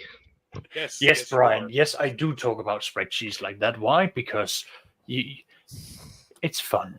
It's enjoyable. It gets those numbers crunching. They're discussing favourite company names in chat at the moment. Sorry, we are French. Okay. And I said they'd better be What are you sorry. doing in England? Cheap ass games. I think if I was set up a gaming company, it would be TSN Games. The small TSN knob. Sports Network. The Sweaty Nerd. Oh, okay. That's nice. I was close. Kiss your mother with that mouth? You are? Nothing. I didn't hear because you were sat away from your No, mic. I said I to kiss your heard, mother with I that heard. mouth. My God, you talk like that in public? What are you, an animal? Yes. Well, Yes. well, He plays Andy started paranoia. yesterday started derobing in front of a lady. Oh, last night's Call of Cthulhu. Yes. Yeah. Well, no, he took his jacket off. That was it. Well, Took his jacket off in the presence of even a that lady. is still too much. Oh, you guys Um, in the Victorian era?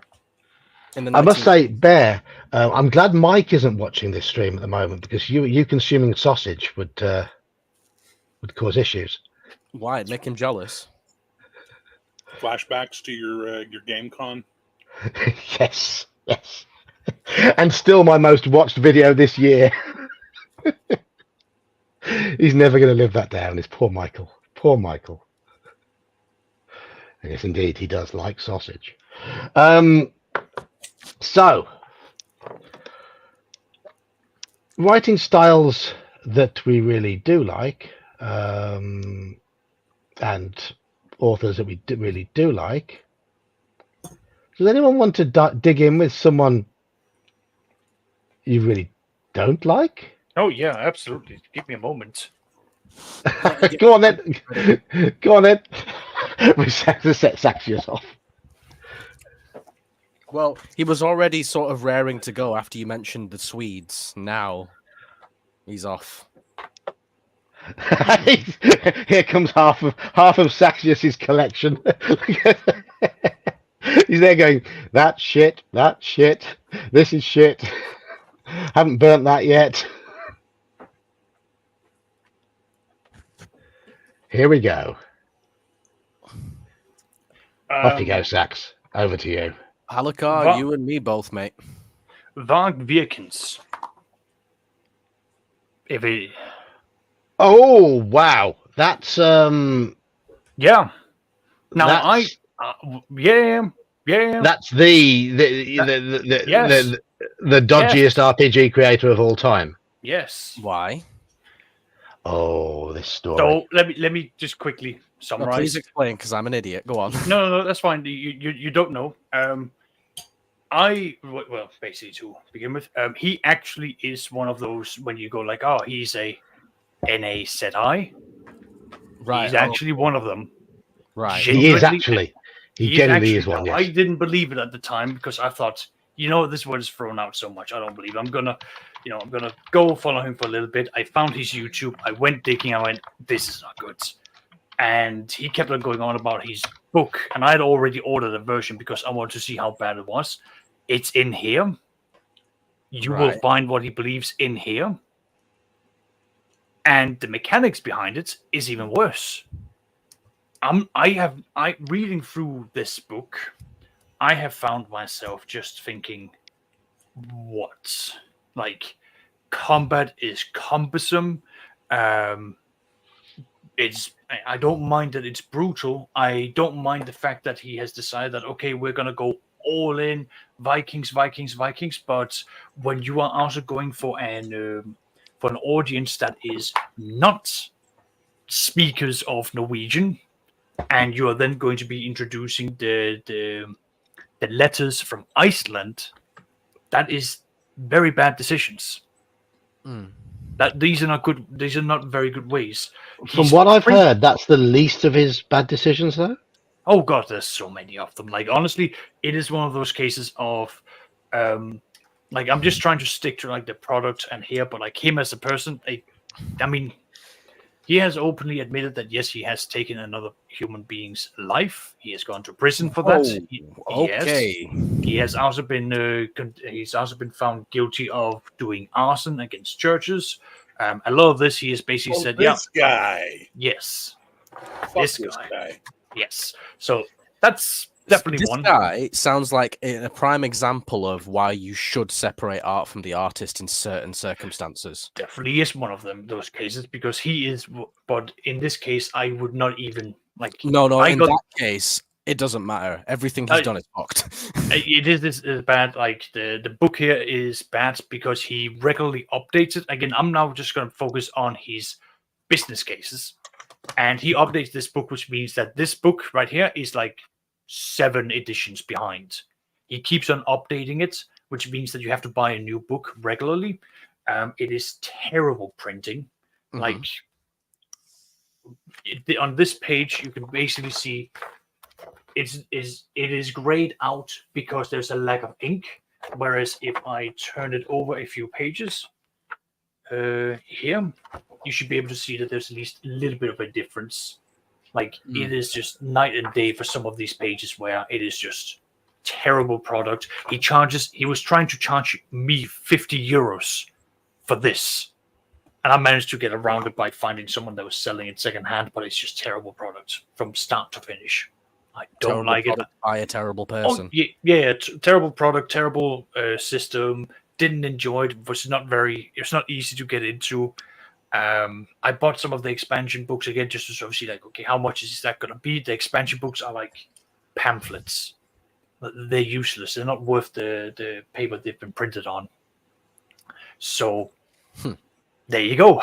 That's a writer. I genuinely would say do not do that, because the hype that you're hearing from the online circles, they aren't even scratching the full amount of what this guy's about. So yeah, that's one of them. The other one, Why didn't you stop buying the stuff after you realized the first thing you bought was shit? Yeah. because I bought it in bulk. Oh, I bought the core book and I bought some of the expansions. And I went, okay, let's go get that. Let's see this. Let's go for it. What's that proverb about a fool and his money? I don't know what that proverb is. They're soon parted. Yeah. Oh, that's the one.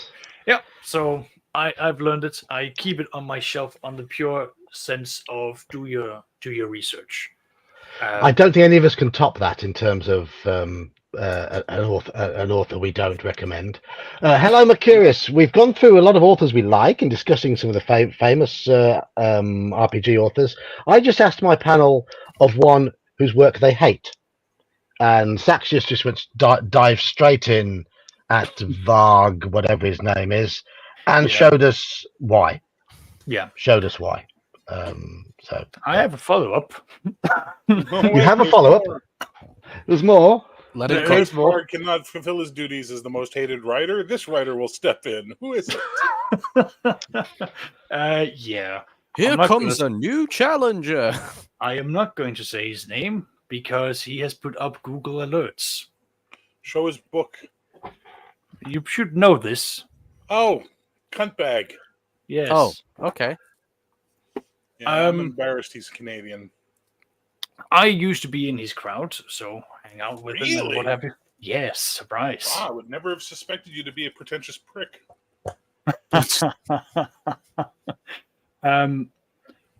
Basically, I don't like the product.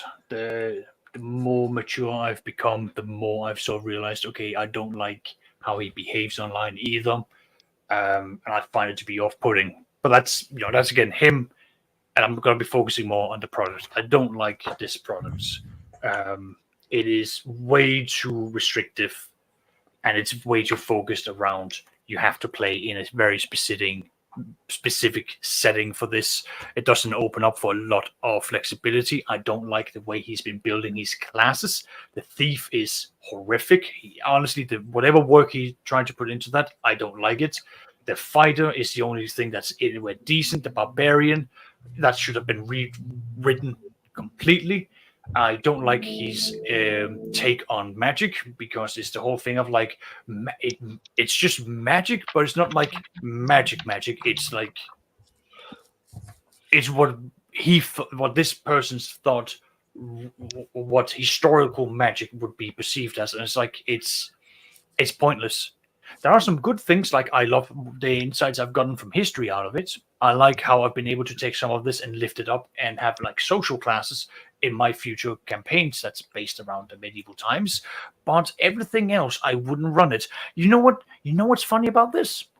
The creator of this book doesn't even run his own game. He uses DCC.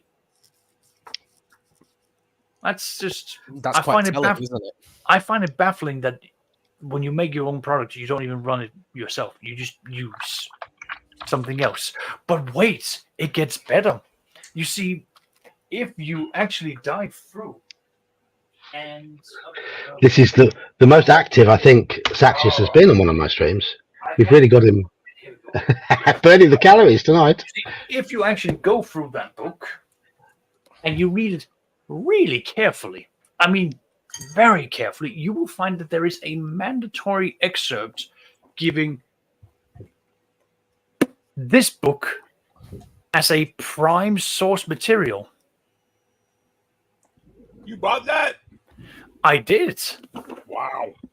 So I started out getting this, read it, and realized, wait, this is citing a different book, which is this one. And I read this one, I realized this is another waste of my money, because it's just D&D again. And there you go. Like there's just again, some of these things are just baffling, where you go through and it's like it is just what I would consider to just be an artist. Like genuinely, like as you know, yeah, Mercurius is pointing out. Yes, I'm fired up because I have found genuinely bad authors who have made progress. Yes, I paid money into it. Yes, I have made a fool out of myself. That's my fault. But I would definitely be telling people, do not buy these things. Why? Because it has been a waste of my money. It's been a waste of my time because I've had to read through these things and basically see that okay, you've just copied and pasted from one to the other, or in the first guy's situation, you're just a piece of shit. This is great. This has been like dinner and a show. I love this. Yeah. It's amazing. Fantastic Swordsman and Witchery. What the hell's the name of that damn game again? Fantastic Heroes and Witchery, a retro God RPG. awful. Yeah. God awful. I know. And who wrote that? Dice of Might and publishing by Dominic Crochet. Let me see the. I only knew him by his online name. I can't remember what it is now. When he was on all the RPG sites back in the forum days, he was promoting it. Oh, I don't know. I mean, I'm fairly new to RPG websites. There you go. Dominic Crochet is what he goes by, along with no, that's just authors. I'm not going to give them a bad. No, sorry, not authors, illustrators. And I'm not going to give them a bad name. They're just doing their job. So yeah, here. If anyone's interested, they openly say that they don't have monsters. They encourage you to use any always arm books or always arm monsters and just supplement them in. It's another case. Like I have this, and these. There's no monsters in that book. There's no monsters. That looks about 400 pages. Yeah, I know, right? That's And it doesn't even give you any monsters. None. There's no monsters. And it's basically just D&D. Which version of D&D? It's always R based, so Basic expert D&D. I know. So 411 pages. No. How monsters. can you My write? problem is he's one of those OSR guys that uses all the TSR stuff they want, but then tried to claim their stuff as proprietary, and therefore you can't use it. Yeah. I hate that behavior pattern. But if it's based on BX or Beckmere, though, how do you get a 400-odd page book based on read his cleric? a really simple system with no monsters or anything? Let me see if I can find it. Because so it's fabricate. Basically, it is just spells. Like spells. Spells and endless character classes and sci-fi character classes. Oh yeah, that's a good point. Actually, let me start where. So we've got, dark elves, tieflings. They've got the whole like it is. They're trying to cram in like 5th edition. All right, so that is the beginning of character creation. There we go. Yep. You adjective every now. Yeah. Classes, knight, wise man, goth, warden, tricksters, the scouts, the cultist, the rifleman, the sky lord, and the wild brutes. So that is page 59. And it started at 9. You have 50 pages just for character creation. 50 pages for character creation. 50 years of innovation. Exactly. And we haven't even touched upon the spells, my dear viewers. We are going to be going on a field trip. Because soon enough, I will find where it all begins. And I will show you the horrors that is this book. And that. Here we go. So, God, they even include psionic. That's going on. Beanges, Genesis, Hold Monsters. We're up on 449 spells at the moment. 500 spells. 600 spells. There are 666 spells in this book that takes up about yay much of the book. If we close it up nice and neatly, you can see it is a nice about 20% of the book is just spells and their descriptors. Add in the fact that there's going to be about 50 pages just to make your goddamn character, and now you're into, from page 361, you're in the appendices. But would you just look at that? Wow, where did the pages go? Oh, wow. Who knew how pointless it would be to have 12, 14, 20 classes? 9, or not even 9, it's like 12 different races, 20 different classes, and about, I don't know, like...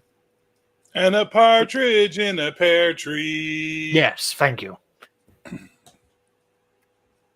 Waste of your money. There we go. Are you not entertained? Now we know I am. Saxius can rant with the best of them. And I'm still on topic. And he's still on topic. Yes, yes. Suck Yes. it. Is he the hitherto unknown illegitimate love child of Monty Cook? Says Jeff Gordon. Well, I saw somebody else mention Fantasy Wargaming by Bruce Galloway. Anyone heard of Bruce Galloway? Doesn't really. And Doc Flamingo says to Robert, who says, "Oh, are you the other guy that bought that thing?" so we have two people in chat that have. What was so bad about it? I've got more. I just realized. Oh, come on, Saxius. Keep chat entertained. He's wound up proper now. So I don't have the physical book because the guy never shipped it to me. So I backed it on a Kickstarter, and he didn't fulfill. When I reached out to him, he didn't even want to answer. I had to talk to his wife. His wife was the one who I basically had to sit there and go like, "It is not your fault, my dear. Like, it's not your fault, but your husband has really fucked up. Where is the product? I've paid decent money for this. I paid for the physical version of this.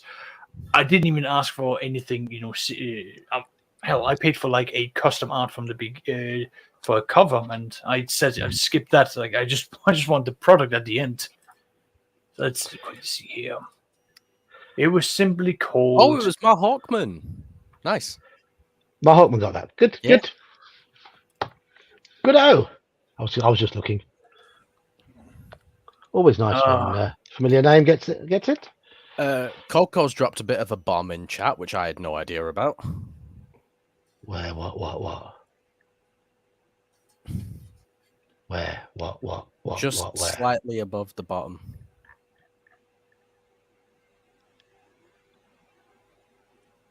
No, I don't see. Yeah, I what are you don't see talking Coco. about? He's talking about. Yeah. Yeah. I know that. Yeah, I know about that book. I know about it. I had no idea. Coco. I heard Coco. I'm like, what the hell is Coco? Yes. He did write a book. I've read a review of it. It wasn't very favourable. Anyway, No, it must be bad if it's not worth free. So what was this? So what was this? Tell us more about this Kickstarter story. Did you got the PDF? Did you read it? I did. Oh, I did. Is this it? This is it.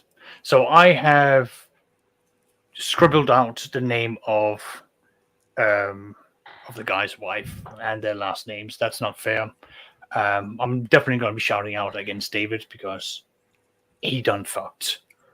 Did his surname begin with a G and contain a U, a Y, and some L's? It's definitely a yes. I've done my best here. It's a quick rush. Okay. So effectively, Hello, Cody. it was all right, but it was again one of those that tries to reinvent the wheel. Not exactly the best attempt. They tried. They got some things. My friends and I, when we were running through it, we basically went, "Oh, we have found ways of breaking it and using certain spells that will just sort of like bounce around because the way he wrote it, you could just absolutely obliterate things. Like we found a way that we could just cause madness to spread like a plague in a town by characters that would be around like level 5. So it's like, well, this is interesting. He's certainly allowing the players to get a bit up there in their power levels. But it's just like the more I read through it, the less impressed I was. The product was not especially interesting. The way he tried to make it different was much like Shadow of the Demon Lord. You're just playing, different races, different ancestries, and the spells are a little bit different, but it's just a whole thing of you are once again just dungeon delving, and that's all you do.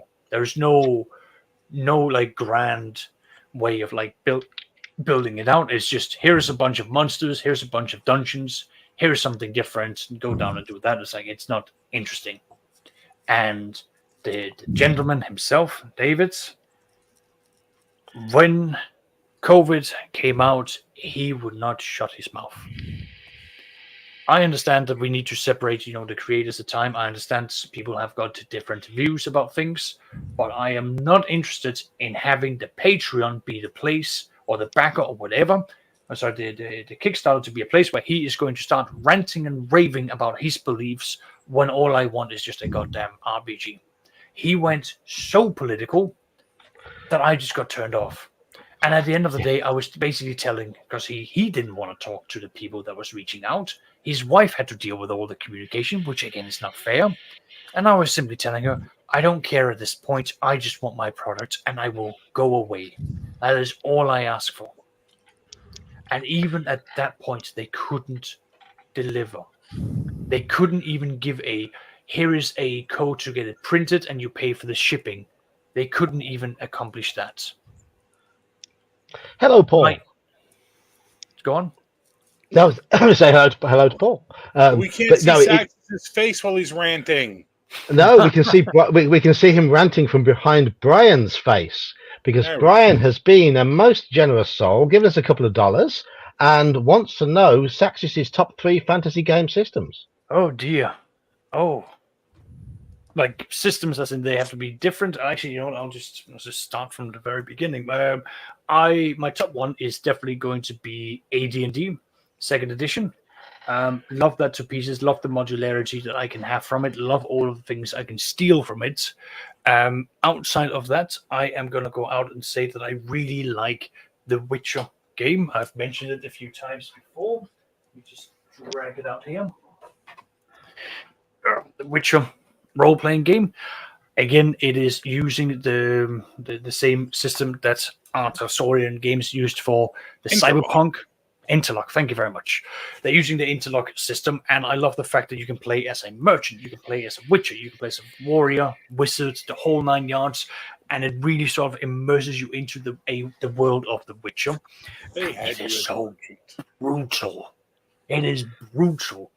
The fact that there is, again, you can take wounds, but if you don't have a doctor in the game, your character is just going to suffer for the rest of the campaign. And it creates this sort of thing of like, you're going to enter every fight like it is going to be your last. You're going to be fighting dirty, and if you can, get your opponent down and strangle, choke them out, or anything like that without taking damage, you want to do that. Love it.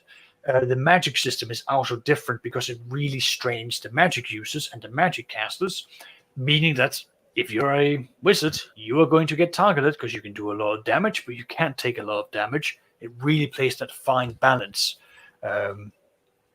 Outside of that, let me just take a quick look. Oh yes, Shadow of the Demon Lords is definitely in my top 3. It, aside from the absolute terror that John inflicted upon me, it is such a good setting because the system is simple. Your stats are predetermined when you say, what are you playing as? Are you playing as an orc, human, as a clockwork, or as something in between? That's predetermined, and then your bonuses is just like whatever you've got above 10, that's your bonus. If it's below 10, it's a minus. Simple as that. You've got boons and you've got banes, and you can get both of them. It's not like advantage and disadvantage. You've got things that can, even things out, and that can give a bit of an edge to the combat, but not enough that it will be as game breaking as an entire reroll. I like Shadow of the Demon Lord because again it is dark.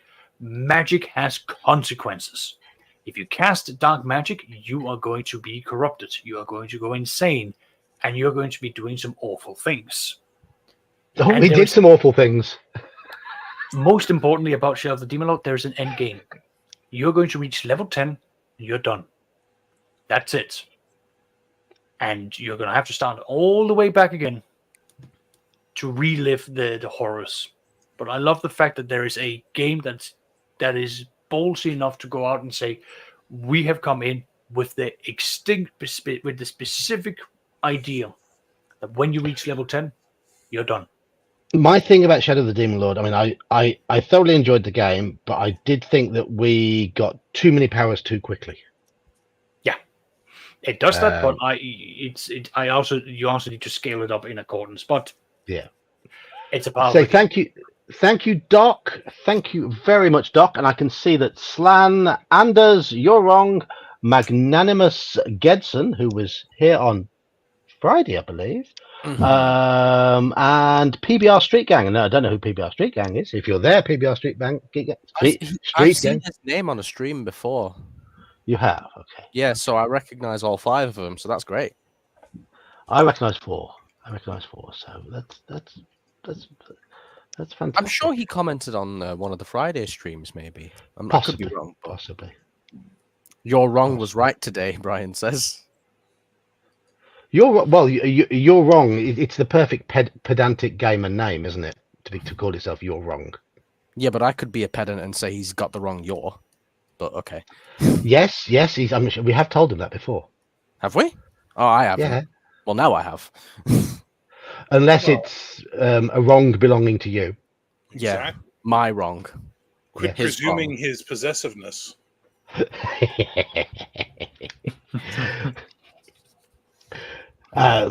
So there we go. We've heard Saxius's sort of games that he hates, but things he regrets buying and why. Bear, have you got anything to add to that? Anything you really writer you dislike? Anything you really regret buying? Any sort of game systems you think are just poorly put together?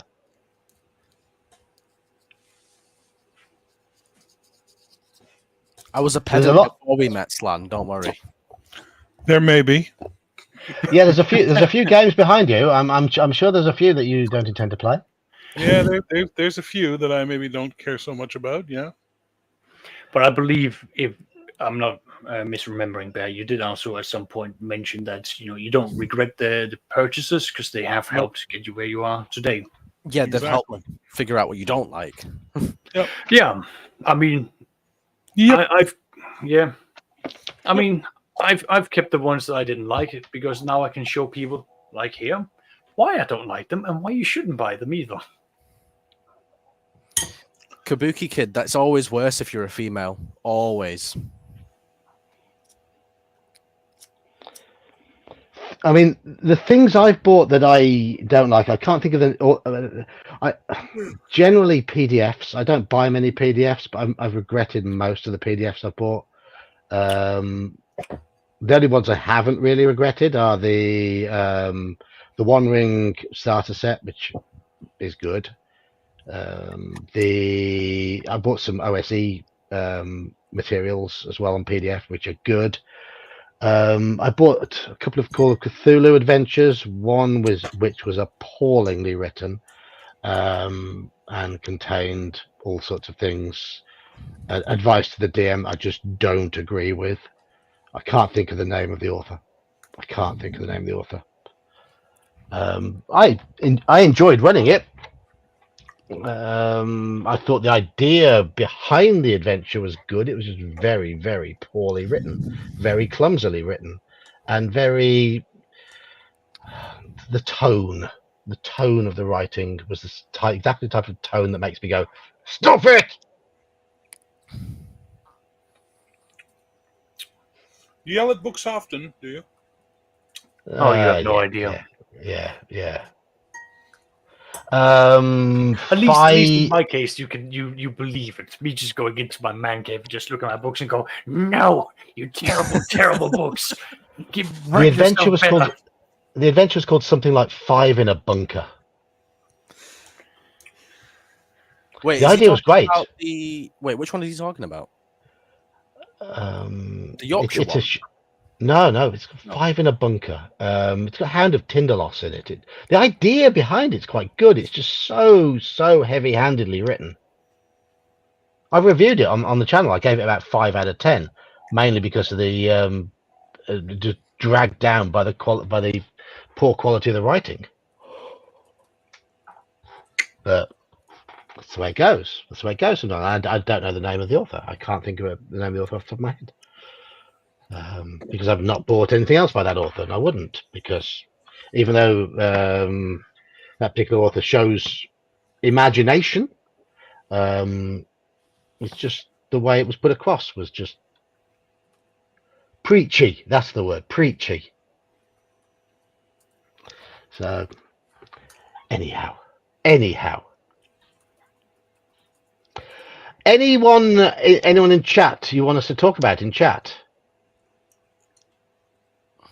You've suggested a few names before.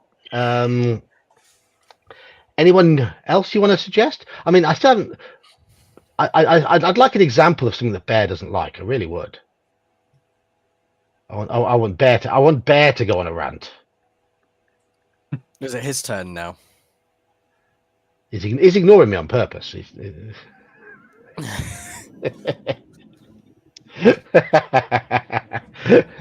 Wrong finger. Wrong finger. That's the correct finger. Yes. Rant for yes. 2 fingers. No.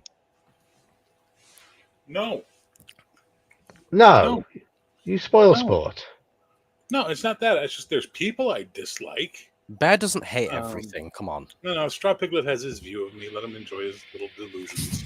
I'm fine with that. Everyone thinks Bear's this mean, evil person. That's okay. Let them think what they want. That's my job.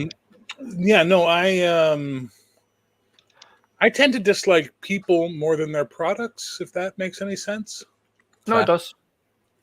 It does. I mean, I can point to another product called Smyhandem. Love the product. I hate the guy who wrote it. I don't get along with him. And him and I, we've made it quite abundantly clear to each other over Twitter. So here's what I hate. Here's what I hate more than anything else. Here's what drives me up the wall sideways, backwards, and just light my ass on fire so I can fiery shit at you because I hate this so goddamn much. I hate rock star attitude amongst role-playing writers. You're a fucking role-playing writer. Get over yourself. You're not a fucking rock star. You're not a celebrity. You're not a fucking god amongst men. You're not a golden fucking creature come down from the top of the mountain to bring us grace and glory. You're a fucking nerd who wrote a nerd product consumed by nerds. 90% of your audience has never even touched a woman, let alone spoken to one. Stop your bullshit. Stop acting like a fucking prick and stop acting like you're better than everyone else. I fucking hate that attitude. You are right down here in the mud with the rest of us, writing shit, playing make-believe, and coming up with rules for cops and robbers. Enough with the pretension. Enough with the attitudes. And also for all the people who treat them like fucking rock stars, go meet some goddamn rock stars. Stop treating guys who write books about elves and dwarves and dice as if they're someone fucking important. They're not. They're like us. They're geeks and nerds who just took the time to do something any of us can do if we take the time or have the inclination to do it. Iman could write a fucking OSR hack tomorrow if we sat him down and got him on the right cross. Jesus H. Christ, I have so much more respect for guys who are creating their own systems and writing their own ideas than yet another fucking BX hack or yet another fucking BECME hack or a fucking AD&D hack or whatever the fuck. I'm sick of it. D&D is a baby game, okay? I'm sorry. I'm going to just fucking say it. It's fun. It's exciting. A lot of you started with it. I didn't, so that's why I don't have that emotional attachment to it. But it is the basic, boring fucking game. It is unchallenging. It does not get deep. Second edition tried. Second edition tried really hard, but you all shit on second edition because it wasn't written by the goddamn revered priories of Gygax. Fuck's sake, man. Just let shit evolve and stop acting like everything stopped fucking evolving in 1981. Thank you. Good night. And there gets the mic gets Are you dropped. happy, John? You happy, John? Absolutely, absolutely. I mean, I would argue. I would argue that I think Moldvay Basic is the purest version of D&D now. Because I like the purity, I like how flexible it is, and I think Moldvay put it all together very well compared to what had come before. You've got to think of the era. So there you go. There you go. Nothing wrong And with that. But then other games came along that evolved the process that weren't D&D and let us live outside of a world of class level and hit points and armor class. And what a fucking revelation they were. Some of us feel cozy when we go into that world, though. I play games Some of that us have like that. The Hobbit more than we like Lord of the Rings because we were children when we encountered it for the first time. I mean, I love Call of Cthulhu, which doesn't have classes and levels and whatever. I think it's wonderful, but I also do enjoy OSE. We're all allowed to enjoy what we like. And that's the beauty of Who our are you? hobby. What have you done with Geek? Oh. I will say I look forward to Call of Cthulhu. I don't look forward to OSE the same way. Call That's of due to the Cthulhu, tone when of the game, I session's think. over, I'm like, fuck, I can't wait for the next one. But on Saturday, it's like, oh yeah, I guess I'll play some OSE. You know what I mean? It's a bit more like easygoing, I guess. Yeah, but so my question from me to you: would you also contribute that down to the group that you're playing with? Are you finding that? No, it's the system. I don't like. It's the system. How it is, Okay. yeah. I think it's the feel of the game as well for you, IQ. Well, dungeon crawling's not really my thing, but it's more the loot and XP gremlin thing that I don't really care too much for that. Just to quickly pause. Doc Flamingo has a very important point that we need to highlight for the crowd. Don't encourage him. Do not encourage him. First of all, I like this shirt. I'm not tearing it. Second of all, what you gonna do, brother, when you're hanging and banging with your D20 and someone shows up with a percentile system and you gotta get down with it, brother, because that's the way it is, because that's the way it goes. Hulkamania ain't part of the past, it's part of the future, brother. So what you gonna do? there we go. Very good, Bear. Very good. I'm all fired up. Let's do it. Someone said, I think it was Norsorian that said, now we need a rant from Yog and IQ. What the hell would I rant about, though? Why? I don't know. Rant about there. Let's go. I would be ranting about video game stuff that doesn't have any relevance to this conversation, really. We're way off the point of relevance, though, because we're just talking about. Yeah. Okay, you want to honestly? Here's my rant. Here's my rant. Hang on, John. Hang on. This is important.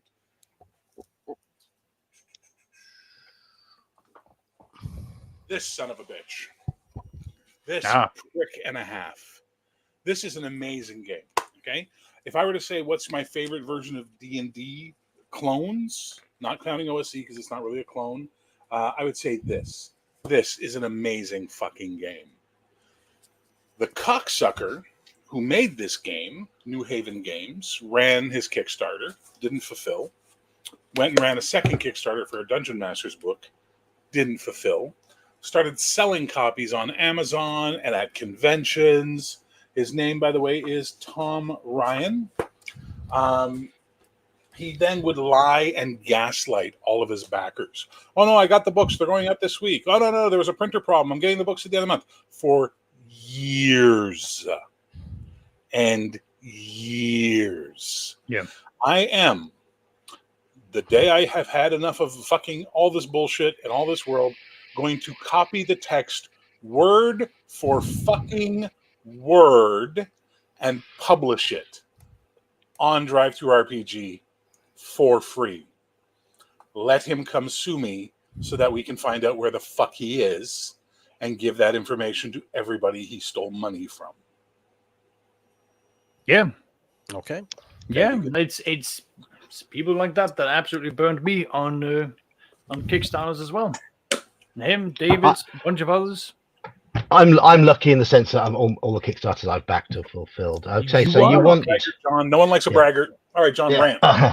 Okay, so my rant. The authors I particularly dislike are the ones that insist on preaching to me about what I should be thinking and doing, and how I should be approaching my table and my friends and my players, and what I should and shouldn't say at the table. I can make those decisions for myself based on my knowledge of the people in my group and my own personal common sense. It's the job of the DM to understand their group. It's not the job of the game writer to preach that. I also don't want to know who you want to vote for, what your ideas are on the latest political situation, whatever going on in the world now. That is not the place of an RPG. Your job as an RPG writer is to create a game that is fun, a game that is cohesive, a world that feels real. Give ideas for DMs and how to use your game in the world or create a world. It's not how to make that world mimic the modern day. Whatever your politics, I don't give a shit. Take them and shove them up your backside. I just want to play a game. Yes. Hear him. Hear him. Yes. So there you go. We're all in agreement. I can rant as well. We want games. That's what we want. We want good games. Games that goes for what we want, for what we're after. And then We're playing a game. We're not subscribing to an ideology, for fuck's sake. no. Exactly. I play these games to get away from this shit. I've done my time in Twitter. I'd like to escape that now. Thank you. Precisely. So there you go. I can rant. I think my rant would be just a small one, but it's based off people being offended of things that are in games. It's like, it's just a fucking game. Chill out. So Is it okay if I get offended about stuff that's woke in games? yes, that's different. That? So okay, so thank you. with the Palladium session or the Codex Albana campaign, for example, right? And my character is brown. He's the only brown one. But I didn't do that just because I'm brown in real life and I wanted that to be in the game. I did it because it fit the kind of character I wanted to create for the campaign, right? Mm. And the best way I explained it is, if I was to run a Call of Cthulhu campaign set in Pakistan, you're more than likely going to be brown characters. Deal with it. And I don't think that's racist to make white people play brown characters because it fits the setting. Similarly, I'm a brown character in a white setting in the Horror on the Orient Express campaign. I'm a white character in a white setting, even though I'm brown. But I have no problem with that. The same way I have no problem playing an American or a Russian or whatever. And people seem to get offended because, you choose to do certain accents or impersonations. And at the end of the day, we're having fun. We're playing a game. Like our terrible French accents during the Dark Ages, I'm not doing it to be racist. I'm doing it because it fits the setting. Fuck them. They're If French. you choose to be offended by that, you got problems, bro. I can fully say, growing up where I had no offense, Grumpy Old Slam, fuck the French. They'll just bitch about everything anyway. But yeah, race and class and things like that. People get offended by, shit that should not be offensive. Because it's role playing. Exactly. By the way, you're not wrong, brother. You're 100% right on this. The thing is, I'm of the generation that I'm surrounded by all these people that get offended. And it's like, wait, you're getting offended on my behalf. Exactly. Why I'm not offended? Why the fuck are you? Stop virtue signaling. Anyway, I'm done. Short and simple and to the short, sweet, to the point. We are here to play roles. We are here to attempt to be somebody or something that we are not. Yes. And we can use whatever inspiration we want. I mean, yes, you use some common sense. Yeah. We're adults. You use some common sense at your table. We should know a few things that are likely to set people off, and we should not really drive home those things. If you know it's going to set someone off. The main two is religion and politics. There are other things, but those are the two big. I have not seen a religious argument in ages. I have seen gender arguments. I've seen sexuality arguments. I've seen social arguments. I've seen political arguments. I miss fucking religious arguing. I miss when most of my YouTube feed was atheists arguing with Christians and Muslims. It was so much Oh, fun. you should listen into mine and Manfred's private conversations then. But now, hang on. I just want to answer a question really quick. I'm in Quebec, so I've lived in Quebec almost all my life. I did live on the West Coast for 8 years, but I'm in Quebec. Sorry if you thought I was out west. I'm not. I was raised in a French town, brother. My adopted family is half French, half English. By way of, check this out. You'll love this, Yog. My mother's side of the family from the Isle of Guernsey. My father's side of the family from the Isle of Jersey. Yes, they had arguments over cows many times in our lives over which had the superior cow, the Guernsey or the Jersey. Your fucking island fucked up the world. We did indeed, and we did it marvelously. We did it marvelous. We did it so well. I hope chat is enjoying the rant, and I do wish the authors of games would listen to voices like ours, but we're not the demographic that they're chasing at the moment. Which is where's the money? This is the thing that we're dealing with in the world of entertainment and publication and production right now. None of us, well, maybe Iman, but none of the rest of us are the demographic they're chasing. But we are the financial base of all of their stuff. We're the ones who have the money to spend on their products and to buy and be connected to shit. We're the ones who go to see the Star Wars movies and the Marvel movies and buy the books and buy the comics and buy the role-playing games and buy the video games, all this shit. Young people are fucking broke, okay? Generation Z has no fucking money.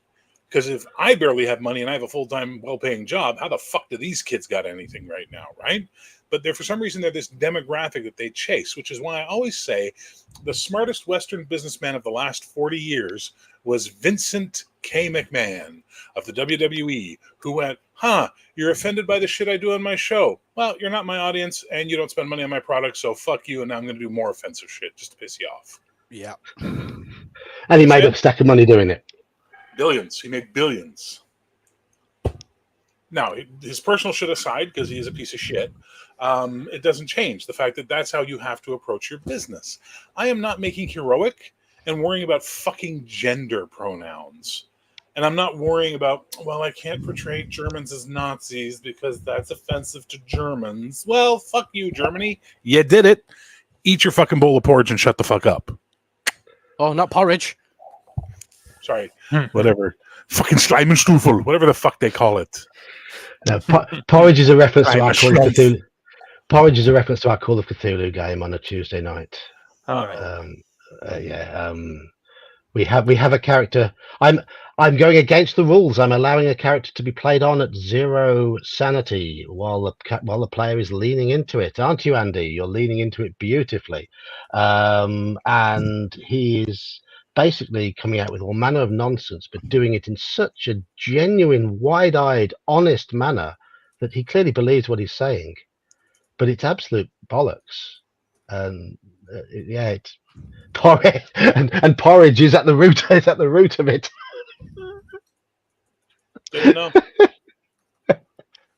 Porridge sometimes listening to these Call of Cthulhu recaps from you is like listening to the mad ravings of the Question from Justice League, the cartoon. Aha, as I suspected, 32 flavors. Oh, it was such a good episode. So that character really got me in my late teens. Like I was like, I need to watch more conspiracy stuff. This is great. I mean, going on about the topic of introducing the idea of introducing things into your game that are considered to be unsavory by modern standards. I'm running a Call of Cthulhu game set in 1923. Yeah. It goes all across Europe in 1923. Yep. 5 years after Europe burnt. 5 years after the bloodiest war in this planet's history. Do you think the scars have fully healed by now? Oh, God, no. Not even close. When they were in Britain, they experienced the class differences that existed in Britain. Yep. When they were in Italy, they experienced the impending rise of Mussolini. Mm-hmm. They're currently in the kingdom of Serbs, Croats, and Slovenes, which would soon become Yugoslavia, where Serbia is ruling with quite an iron fist. Mm-hmm. Yeah, And I want to address what Manfred said, if you don't mind. Go on. Oh, I'm going to wait for John to pump shit up so everybody can read it. The thing is, the Germans that live now had jack shit to do with all that part. Oh. all right. So here's what I'm talking about. I didn't say I was making modern Germans Nazis. I said I'm not renaming the Nazis in my campaign setting to Hydra like Disney did because they don't want to offend Germans. Big fucking difference, man. It's historical. It happened. It's a part of the world. We don't get to pretend it didn't happen. And in fact, we need to remind everybody that it happened so it doesn't fucking happen again. That's my point, brother. What do you nail fired up for, John? Jesus Christ. But no, if I run part of the point of the Call of Cthulhu settings is that they do have a degree of historical accuracy to them, and I do. I mean, I'm not going to constantly harp on and drive home the more unsavory parts of the world, but I'm going to use them. I'm going to use them when they're relevant, when it feels organic to include them, because it makes the world feel more real. And I think they should be there. I mean, it might well be a case where there's now a female member of the party. There could be instances, for example, if she accompanies the party to... Guys, I know that Hydra predates the fucking Disney thing. My point is that Disney changed the Nazis in World War II to Hydra in the cartoons and everything so as not to put swastikas on screen because then they couldn't play their shit in Germany. Think I don't know about Hydra? Please. But for example, things that are likely to happen is when you go to the Constantinople, if you go to a restaurant there, the waiters in the restaurant are more likely to ask the men in the group what the woman's having. Just little things like that. Yep. Istanbul or Constantinople? Is it Istanbul or Constantinople? It's just little things like that, but to make it feel more authentic. Yes, and that's the point. If you're doing an Old West game that you want to be authentic to the Old West, some modern sensibilities are going to get fucking shook hard. Well, no, I agree, and it's when I was running a couple of one shots of Call of Cthulhu, I was telling the group we're playing in the 1920s. We're based in America. These are the things that was going on at the time. I will have to bring these things in here, and these other parts we're not going to do in because I know that this group it's not savory, so we're going to do away with that. Yeah. So we just adjust according to what we like. And most of the times, you just have to just sort of touch on the topics. You don't have to drive them home. Mm-hmm. You just touch on them because it feels more authentic if you do. Exactly. Yeah. But the people don't want verisimilitude. They don't want it anymore. They want pretty. They want fantasy. They want dust off all those sharp, nasty edges and give us something pretty where we can wear a cowboy hat and shoot 6-shooters, but not think about the fact that we've just driven an entire fucking nation of people who have lived here for 1,000 years off of their land while we put the Iron Horse through, or whatever the case may be, or whether we just fought a fucking national war over the concept of slavery and then sent a ton of black people west with the promise of land and a mule who are now getting fucking slaughtered by robber barons and cattle ranchers. We don't want to think about that shit. We just want to go pew, pew, pew, hee, hee, hee. Okay, great. That's what you want. That's what you want. But if you're going to be on the side that wants that, which tends to be a leftist-leaning side, you don't get to shit on the right for fucking pining for the 1950s, because it's the same goddamn fantasy role-play you're doing. It's just a different set of what that fantasy role-playing is. Maybe we all understand that nobody wants to deal with the ugly shit because it's ugly.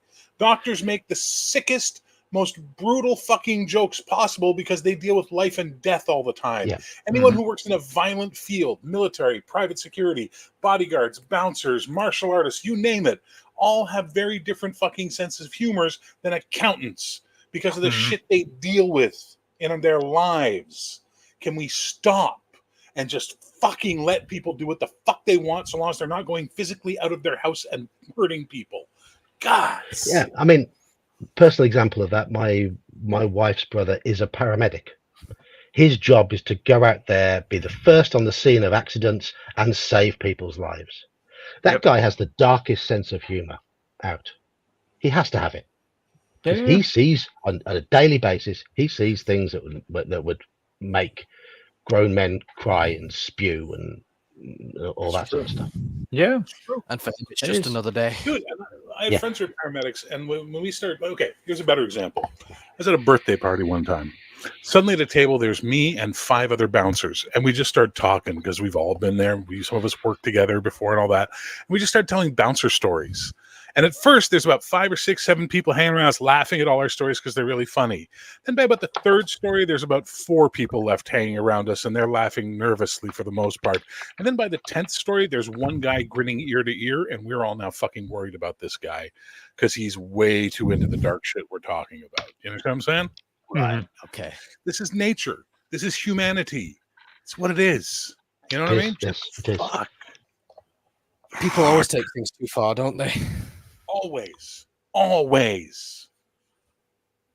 With no consequence concept in their head, no thought of what could come out of what they're doing or how they're changing or what they're saying or who they're repressing or stepping on to get their ideology to be the dominant ideology. But okay, so maybe on this topic, it's one of the things that I've started doing, at least when I'm starting to run my games, is again, make sure that when people are coming to the table, I lay out what I'm like as a DM. I don't hide it. I make sure that they know what it's like, because it's one of the things I did to my real life group when I got them together for the first time.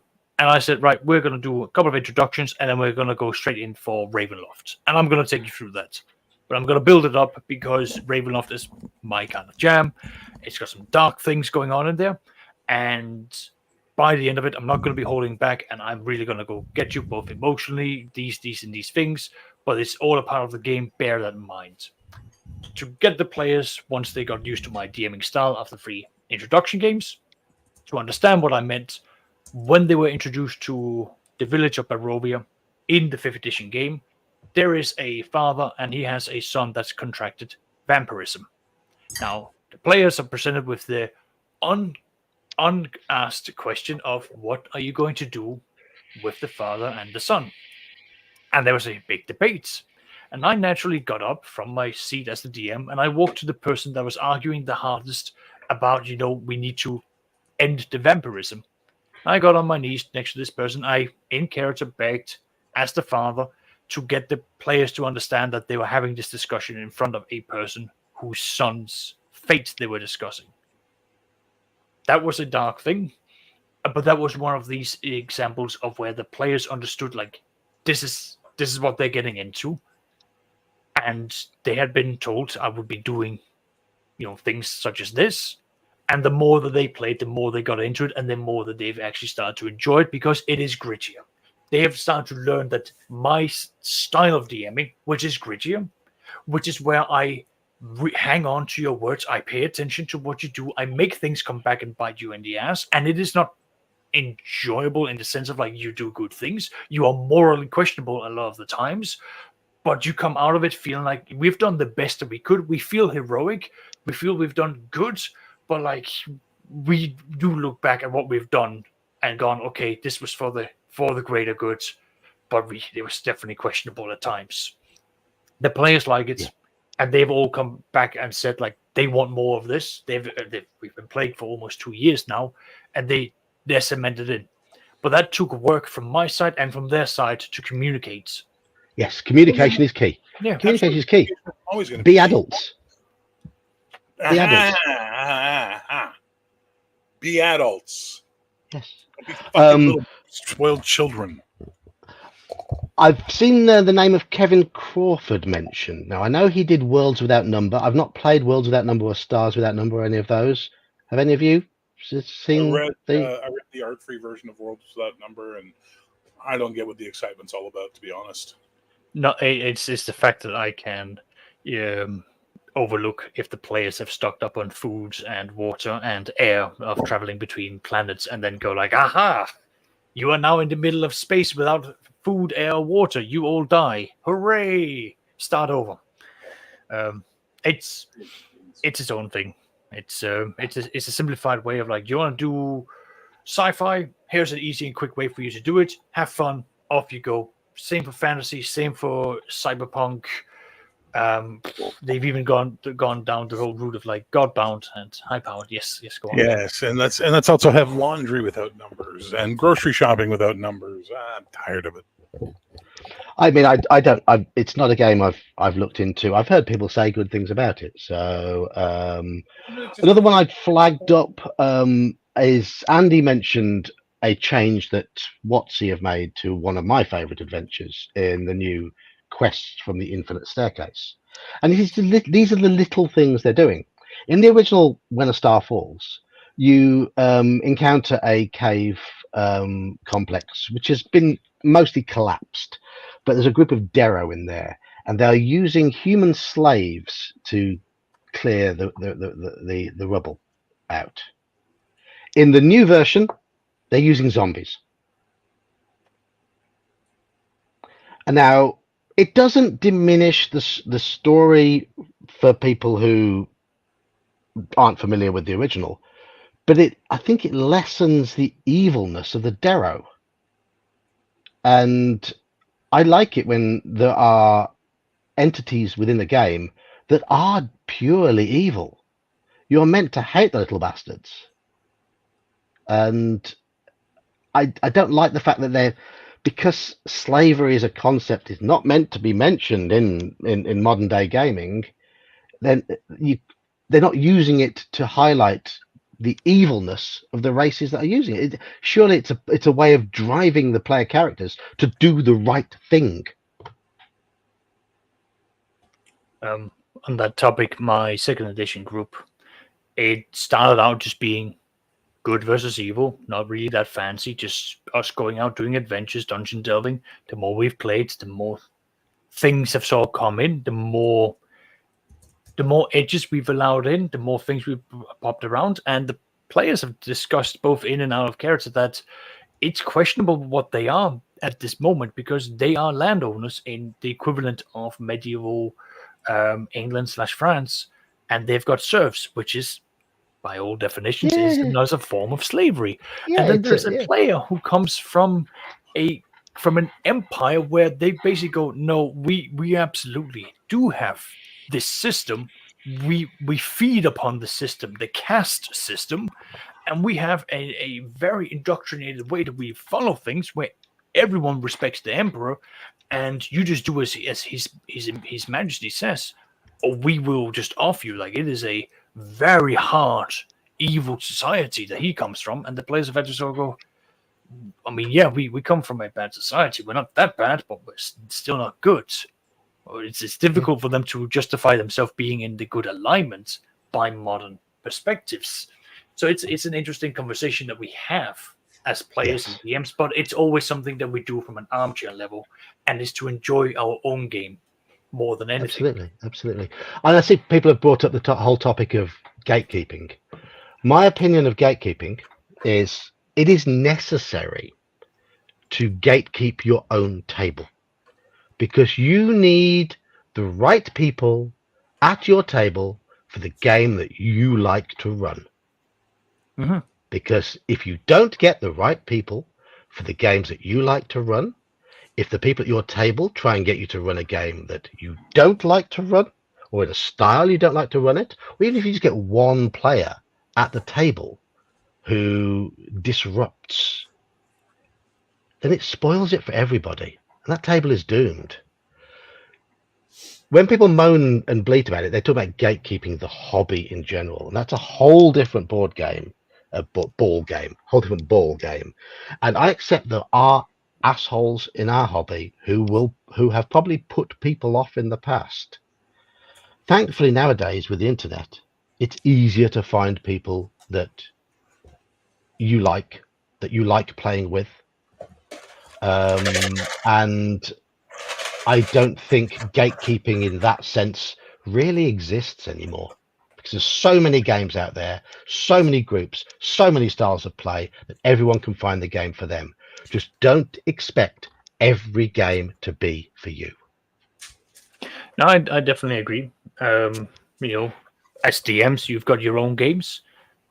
You filter people in and out of these games. Absolutely. That's fair. Absolutely. That's expected. It's a privilege to be in. I mean, I'll say it in this way: it's a privilege to be in my game. It's not a right. So that's as simple as that. Yes. I am a big believer that I want as many people to get into our hobby, and I want to elevate more people up into running games. And I would love to sit down and help them get into that, because I think it's awesome to run games. I want more people to run games. Hey, if it weren't for you guys, I would never have thought that I ever had anything even to do with this hobby at all. Then I started playing, and then after I got familiar with that, then I considered, oh, maybe I could run something one day. Yeah. Iman joined our hobby 15, 16 months ago. I did. And, you guys can't see me and as we mentioned at the start of this stream, you've done something gaming related almost every day since we last met on stream last week. Pretty much, yeah. Pretty much. And you and I've given you you want to run a Call of Cthulhu adventure for people. I've given you a suggestion of an adventure which is to a fantastic suggestion. And I've given you some idea, and I've given you some support in how to run it, and I'm willing to be there in the background when you run it if you need me to. Go ahead, enjoy. Nice. But do it in your way. Well, look, if it weren't for all of you guys, and obviously a lot of other people in chat as well, like I wouldn't have ever thought I have the ability or the confidence to do it. And it's not just one or the other that you need both. But you're in that demographic. You are sort of the future of you're 29. Chat, he's 29. He's a lot younger. I mean, right, hang on. He's not a lot younger than Saxius, but he is younger than Saxius. But in terms of gaming, he's a newbie, whereas Saxius. Is that better, John? Yeah. But no, and I'm proud of the fact that Iman wants to run a game, and I'm proud of the fact that he's turned to me to help him. And I fully intend to help him, because I want people running games. I want people enjoying games, and it's nice. But Iman, ultimately, I can give you all the advice in the world, but you run the game in the way that you enjoy it, and you'll find your own way. I fully intend to. You'll find your own style. You'll find your own way. It might take time, and don't worry about making mistakes. We all make mistakes. No matter how experienced we are now, we still make mistakes. It's how you hide the mistakes that matters. No, I think it's more about how you learn from the mistakes. But I mean, I don't doubt that I'm going to make mistakes, especially during my first ever session that I'm running. But not going to stop me from wanting to do more. Whoa. Pedanticism aside, what are mistakes? Something to learn from. No, what little accidents you could make? Give me an example of a mistake you could make running a game. I think for me, it would probably be something akin to I've forgotten to give the players a key piece of information. That's not a mistake. It kind of is. If it no, it isn't. You can give it to them later. Stop. No, but what if I completely forget? No, Iman, hear the voice of reason, please. Or more importantly, here he goes. Iman, listen to me and listen well. There are no mistakes, only opportunities for course correction. What are you, Chinese? He's Mufasa. Did you learn from Sun Tzu? No, I think I got it in a fortune cookie. Anyway, the point being, okay. No such thing as a mistake. Yeah, he's right. He's right though. Just roll with them. Roll with them. Let me also just jump in. The players will not know. The players will never know when you've made a mistake. And you know what's even more amazing is that if you don't tell them, they will sit there and go, damn, he's really thought this through. wow, we must be missing a piece of information. And more importantly, they will say this out loud in front of you as though you are not there. They will just speak aloud to each other. And you will sit there and go like, oh yeah, shit, I forgot about that. So you just wait for a little bit. You let them go around, dig around, and be like, oh, and they'll come up with an idea. It's like, wait, maybe we forgot about it. Maybe it is that, police officer, that guy over there. Let's go and get that. And right there, you sit there and go, you've done all the legwork for me. You're gonna go there, and he's gonna be this character's gonna be in there scribbling down the last bit of notes, trying to hide it away. You guys burst in, and you've got the information right there, right then. You don't even have to do that much work about it. You can even make it easy enough that the players are catching this by surprise, and then they will feel like we've done a great thing. So many times, I've had players turn around and say, "Don't say that. Oscar is listening. You don't want to give him ideas," because I will sit and I will listen. One Exactly. of my players got so tired of saying "shut up" to the other players in his game notebook. He wrote in big block letters the word "shut up" and then filled it in with marker. And every now and then he just hold it up at the table and pointed at the other people, like, "Just stop giving the GM ideas." Yep. Okay. And the best part is, it makes you look like you were like super fucking clever. It does, and Oh my God. that it is one of the best tricks I can give anyone. Is that you don't need to admit to mistakes, because they won't know. And the few times you sit with a player who actually sits there and knows the things inside and out, you know what? Most of those players, you can actually take them aside and go, listen, just roll with me. Like, ask me a couple of these questions about if I say, oh, you don't know, like don't press about it. You don't know, so just deal with it. Most of them are mature enough to then sit there and go like, okay, no, I'll back off. That's cool. I've done it. I've been told to back off. I do it because I'm sitting, as I said, as a privilege to enjoy this game. So if the DM goes like, it's just hush, hush, I will sit down, and these players will more often than not be more than happy to help the DM because that's also fun for them. Most of those players are actually previous DMs, so they know what it's like. Yeah. Well, everyone who will be playing in my Call of Cthulhu one shot has run a game at some point. So, Trust me, you're gonna be fine. Just you'll have a start. Well, you're gonna have a buy-in from. Go on. I can think of a mistake that is pretty unequivocally a big no-no, especially in Call of Cthulhu, is asking the players for a roll when I wouldn't be happy if they succeeded with it. So, like, if they, I don't know, wanted to do something stupid, and I say, yeah, go on, do a roll, and they actually pass, and then I have to fucking live with the consequences of that. all right. Well, so you're gonna be. So, have you ever heard the saying, "Reality is stranger than fiction"? Yeah, of course. Because fiction has to make sense. Yeah. If you open up some of the history books of some of the most daring events that people have done, that is where the DM, in that case, the whatever powers that be, have basically gone, you know what, just roll the die, and they got a critical success. There has been people who have pulled off things that you would just go, how have you not died? How have you done this? How have you mustered and survived these odds? It is unbelievable. And these things are going to happen. But it's also okay to sit down. If it's a role where you don't like it, you can just sit there and go like, I don't think this is applicable. And I believe that in Call of Cthulhu, you as the keeper, you're the one who are calling for the roles of what they're trying to do. So you're the one who will be going. They'll say what they'll the do. mistake would be me asking for a roll when I wouldn't be happy with either outcome. If I want a certain thing to happen, You're assuming. I think Nerd says it right here, though. You're assuming there's only on stream the other day. Like, you're assuming there's a binary of outcomes. Well, no, you can shift stream on Sunday. I said you can redefine success, but the problem is I don't want to have to do that. Okay. If you go there again, it's sometimes worth before you do a roll to go, okay, let me just quickly think about this, and you give it a serious thought, like, if he succeeds and this comes out, would I be happy with that?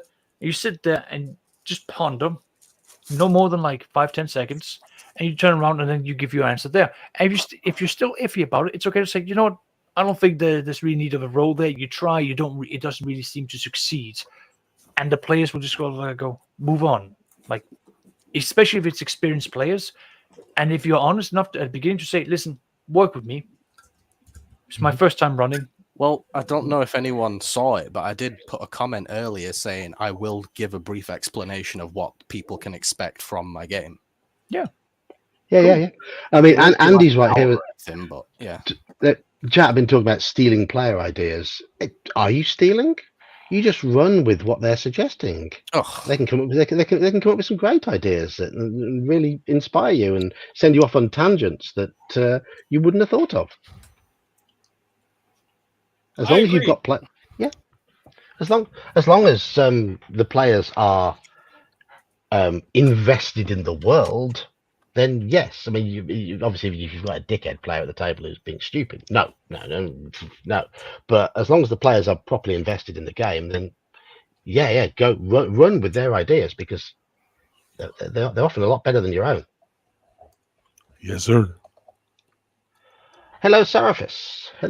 There was one comment that I did star a while ago. I don't know if you're wrong still with us, but it was a question that's probably going to be more for Bear to answer. Okay. I left it to the end because it really wasn't on the topic. Self-publish. There you go. Simple answer. God, self-publish. Self-publish, yeah. I mean, do you want to go, or do you want me to go on the rant? Do you want to publish what you want to publish, or do you want to publish what they tell you to publish? Yeah, like pretty much. There you go. At least exactly. Self-publishing, you are beholden to yourself and the crowd that finds you interested. Publisher will tell you what margins that they want to aim for, what demographic they want to go for, what you're allowed to do. You have more opportunities with self-publishing in this day and age, without the need of getting in hold of printers and any of that, than getting in touch with a publisher.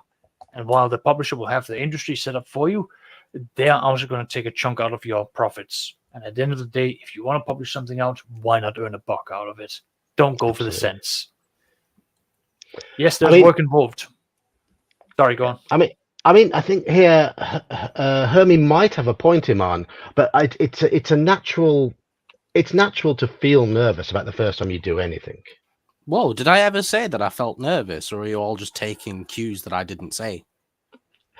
I might be jumping, but I know you're keen to do well, though. That's the thing. You're keen to make it a good game. That's of course, and that's good. I don't care about it from my end so much. I just want it to be enjoyable for the players. Yeah. Make sure though. I mean, I'll say it and I'll say it again. Run a game that you enjoy, because if whoever's running the game isn't enjoying it, the players will notice that. Well, that's why the scenario that you sent me is perfect, because I can run with that really well. Good. I do remember, this is maybe a bit of a quick story. One of my first sessions as a DM, I ran for a couple of sessions, and then I had 3 players drop out because they just did not enjoy how inexperienced I was. Now, I asked for feedback. Most of them didn't. 2 of them didn't give me any. One of them gave me quite hard feedback. I took that to heart, jotted it down, made some notes, made some adjustments, and I kept going. And I said, you know what, that's fine. I'll keep on going. And I'll keep on going. And I was doing that for quite a while. And I kept on looking at things, kept on reading. And eventually I found the style that I run these days. Yeah. It takes time to settle into your style, doesn't it? It takes time. It takes time, but more importantly, like, it takes time to find out what you find that is fun. Which is, as you said, John, find what you enjoy first, build from there. Yes. And down the line, go on. Paul makes a good point here. Farming player ideas helps the game evolve and will likely increase player engagement in the game. Absolutely correct. But it does seem that we actually took Straw Piglet's comment earlier slightly the wrong way. Doesn't matter. It's made for a good conversation. No, I'd say I don't think the player should ever be afraid to talk in front of the DM, and I don't think the DM should use just player chatter against them. Certainly use the player characters' actions against them sometimes. which nearly worked out badly for me yesterday. But if they're chattering amongst themselves discussing something, don't use it against them. No, don't use it against them. But run with what they're suggesting, as long as what they're suggesting is feasible. Okay. So you had that thing, you're running the game, and you've got a bad guy whose whole thing is he's just stealing kittens. He's just stealing kittens where we can find kittens, because stealing kittens is what he wants to do. That's all the thought you've put into it, and the whole adventure is going to be them finding out where the guy steals the kittens and saving the kittens. Halfway through the adventure, they start going, man, there's got to be more than just stealing kittens to this. What do you mean? Well, maybe he's like involved in some sort of like, kitten organ harvesting cult or something, and they're using it for some arcane black magic ritual, and we got to stop them from doing that. Well, now the players have just given you an extra dimension to the game that you never thought of that might make it more fun for them. And then here's the thing no one's talking about. When you go, oh, I don't know, guys, well, I guess we'll see what happens. And then part of what they suggested is true. They feel like they've won. They feel like they accomplished something. Very true. You look like a fucking superstar. Very true. Follow me for more secrets of great GMing. Here's the top 5 tips that GMs doesn't want you to know. Exactly. GMs hate when he tells players these things. Watsy wants him banned. Oh dear. So, guys, we must have already had like a stream where we talked about DMing tips. Oh, we have, yes. But no, definitely. It's the thing is, like, I know it sounds like I'm nervous, but I'm actually excited.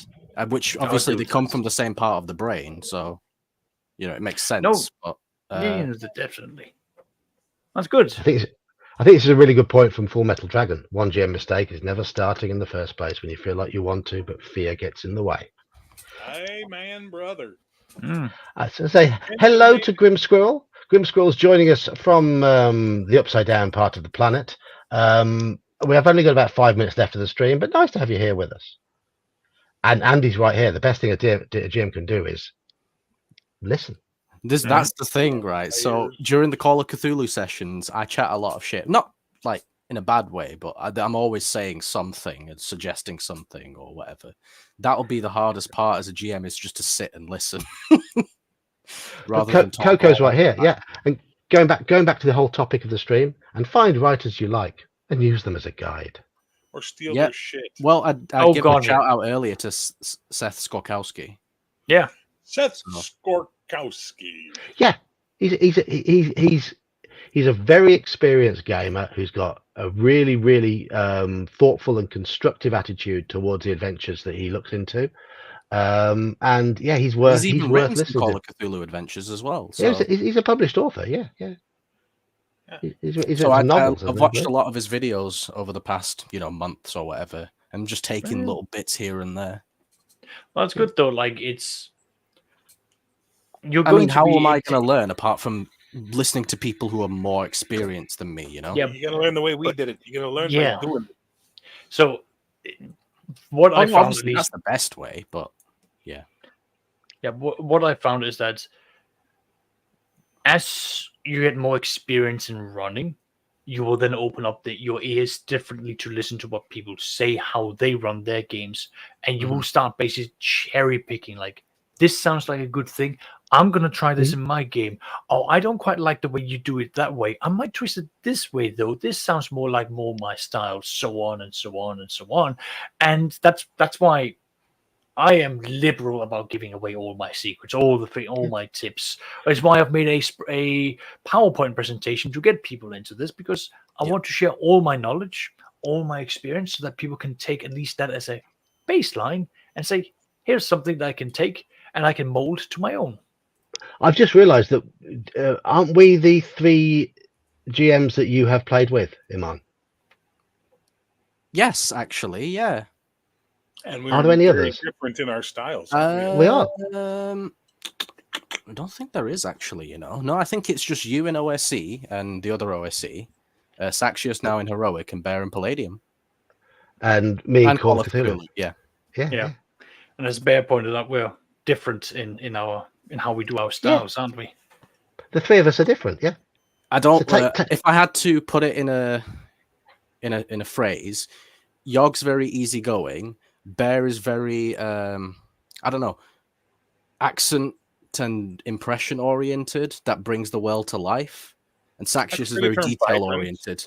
Yes, vibrant. Yes, Yeah, and Saxius is detail oriented. So, well, no, just none of those are bad at all. They're all good in their own ways, and I enjoy playing in every single one of it. Imagine some hybrid mega DM that uses all three of our styles at once. So you need a relaxed. Me. I am the future. you need a relaxed game which is vibrant because it has lots of interesting accents and details. Well, this is why the scenario you've given me is perfect, because I can bring it to life with the NPCs there. Yeah.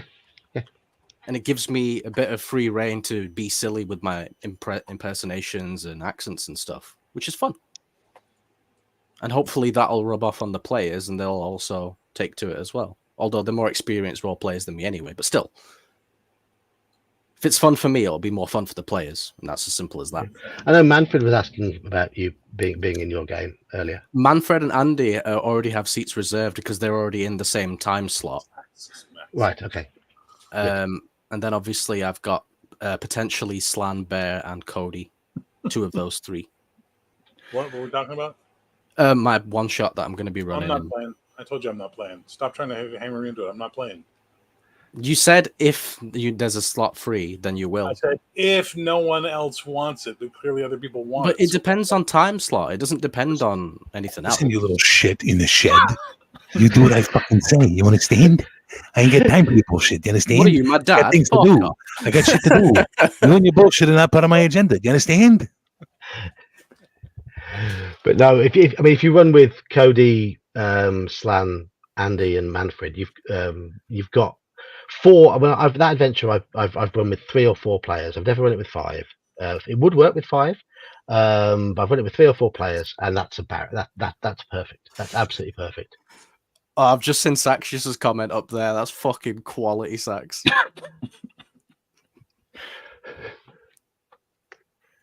Taxius Maximus. And that has brought us to Pumpkin Hour. I've thoroughly enjoyed tonight's stream. We've had rants, we've had constructive comments, we've had chat joining in. We've had we started off talking about things we like, but I think it sort of took a new turn when we started talking about things we didn't like, and it's been all be father figures to him and towards the end, which is always very nice. Fuck that! I hate his father figure.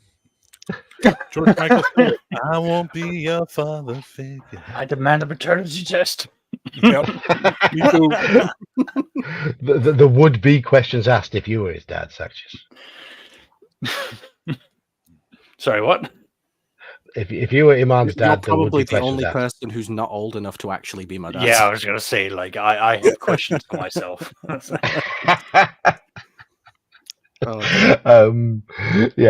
So I want appreciate you guys' help, though. It's not that I don't. That's all right. Yeah, That's of absolutely fine. Don't worry about it. What Anytime. are you here for, mate? I just know it's one of those that there's not much point talking about it until I'm actually getting around to doing it. Yeah. So, and as Yeah. you said, yeah. So do your shilling, chaps. Do your shilling. I ain't got shit to shill, man. I'm on this is a writing month for me. I'm just chilling the fuck out this month. Okay. Oh, join my Patreon. $5 a month. You like heroic? Join my Patreon. So much good shit. I literally last night said I'm not going to post anything to the weekend, then had ideas and posted 4 things. Mm-hmm. Saxius has got nothing to shill. I do. I have to show for heroic. Oh, yeah, of course. Because for $5 a month, I have gotten so much out of that. That's even just if I focused only on the villains, I'm already up on like 50 villains I've got saved away. And that's for like less than a month. That is, 0.01 penny per, and I've got so much more. There's now perks coming out, new mechanics, new methods. Honestly, just sign up. Trust me. I have a problem, clearly. Oh my God, I have a 6 terabyte storage hard drive just on the side for this.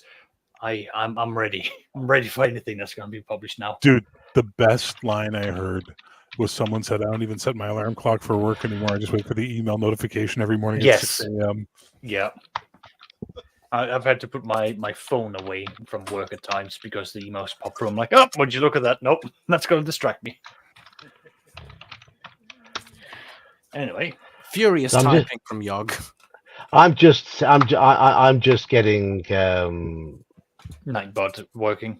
I'm getting I would like to request, now that the Baldur's Gate 3 joke is dead and out of time, I'd like to request a new Nightbot comment for me, please. No. Okay. Hey, I said I'd like to. I didn't expect anything out of it. I'm killing. I appear imperial refugee. Let us give Intellectual Quandary his time to shine and give us some Go shit. ahead. Hi guys, it's me, IQ, your favorite nuisance. Channel is Intellectual Quandary. I do video game stuff. I posted an edit of one of my live stream highlights the other day, so if you haven't watched it already, please feel free to, because copyright, algorithm, it'll help a bit. And of course, I am the old geek, and you might not get quite as many videos on a Tuesday for me at the moment because I want to go back to my roots a little bit with some of my videos and write proper scripts and spend more time over actually constructing the video rather than just reading something and going no for half an hour. So we'll see. But I am currently in the process of recording a number of Lovecraft stories, and the feedback I've got from those has been really, really positive so far. So I'm starting to come around to the idea that some people like the sound of my voice. Especially with your new fancy microphone. Oh, it could be argued that I like the sound of my own voice sometimes, but hey ho. So I'm gonna record more stories. It won't just be Lovecraft, it'll be other things, but I am scripting a history of TSR UK and things like that. I want to put together. So those are things that are going to come out in the non too distant future. Thank you everybody for joining in on the stream tonight. It's been really, really enjoyable. Very lively. We've had a few controversial moments. We've had some rants, but we get things off our chest. And as you can see, we are four very different people.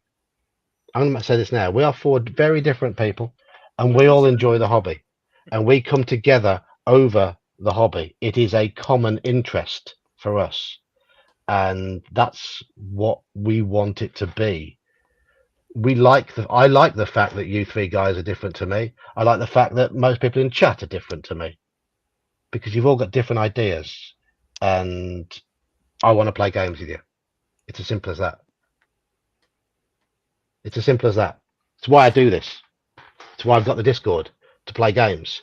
If on a Wednesday night someone says, John, do you want to play a game tonight? I wouldn't stream. I'd play the game instead. I agree. Mm-hmm. So there you go. Our priority is playing games, and that's how it should be. I love games, and I hope that comes through with everything I do and everything I say on here. But for tonight, thank you, chat. You've been great. Thank you, panel. You've been great as well. I've been the old geek as always. Good night.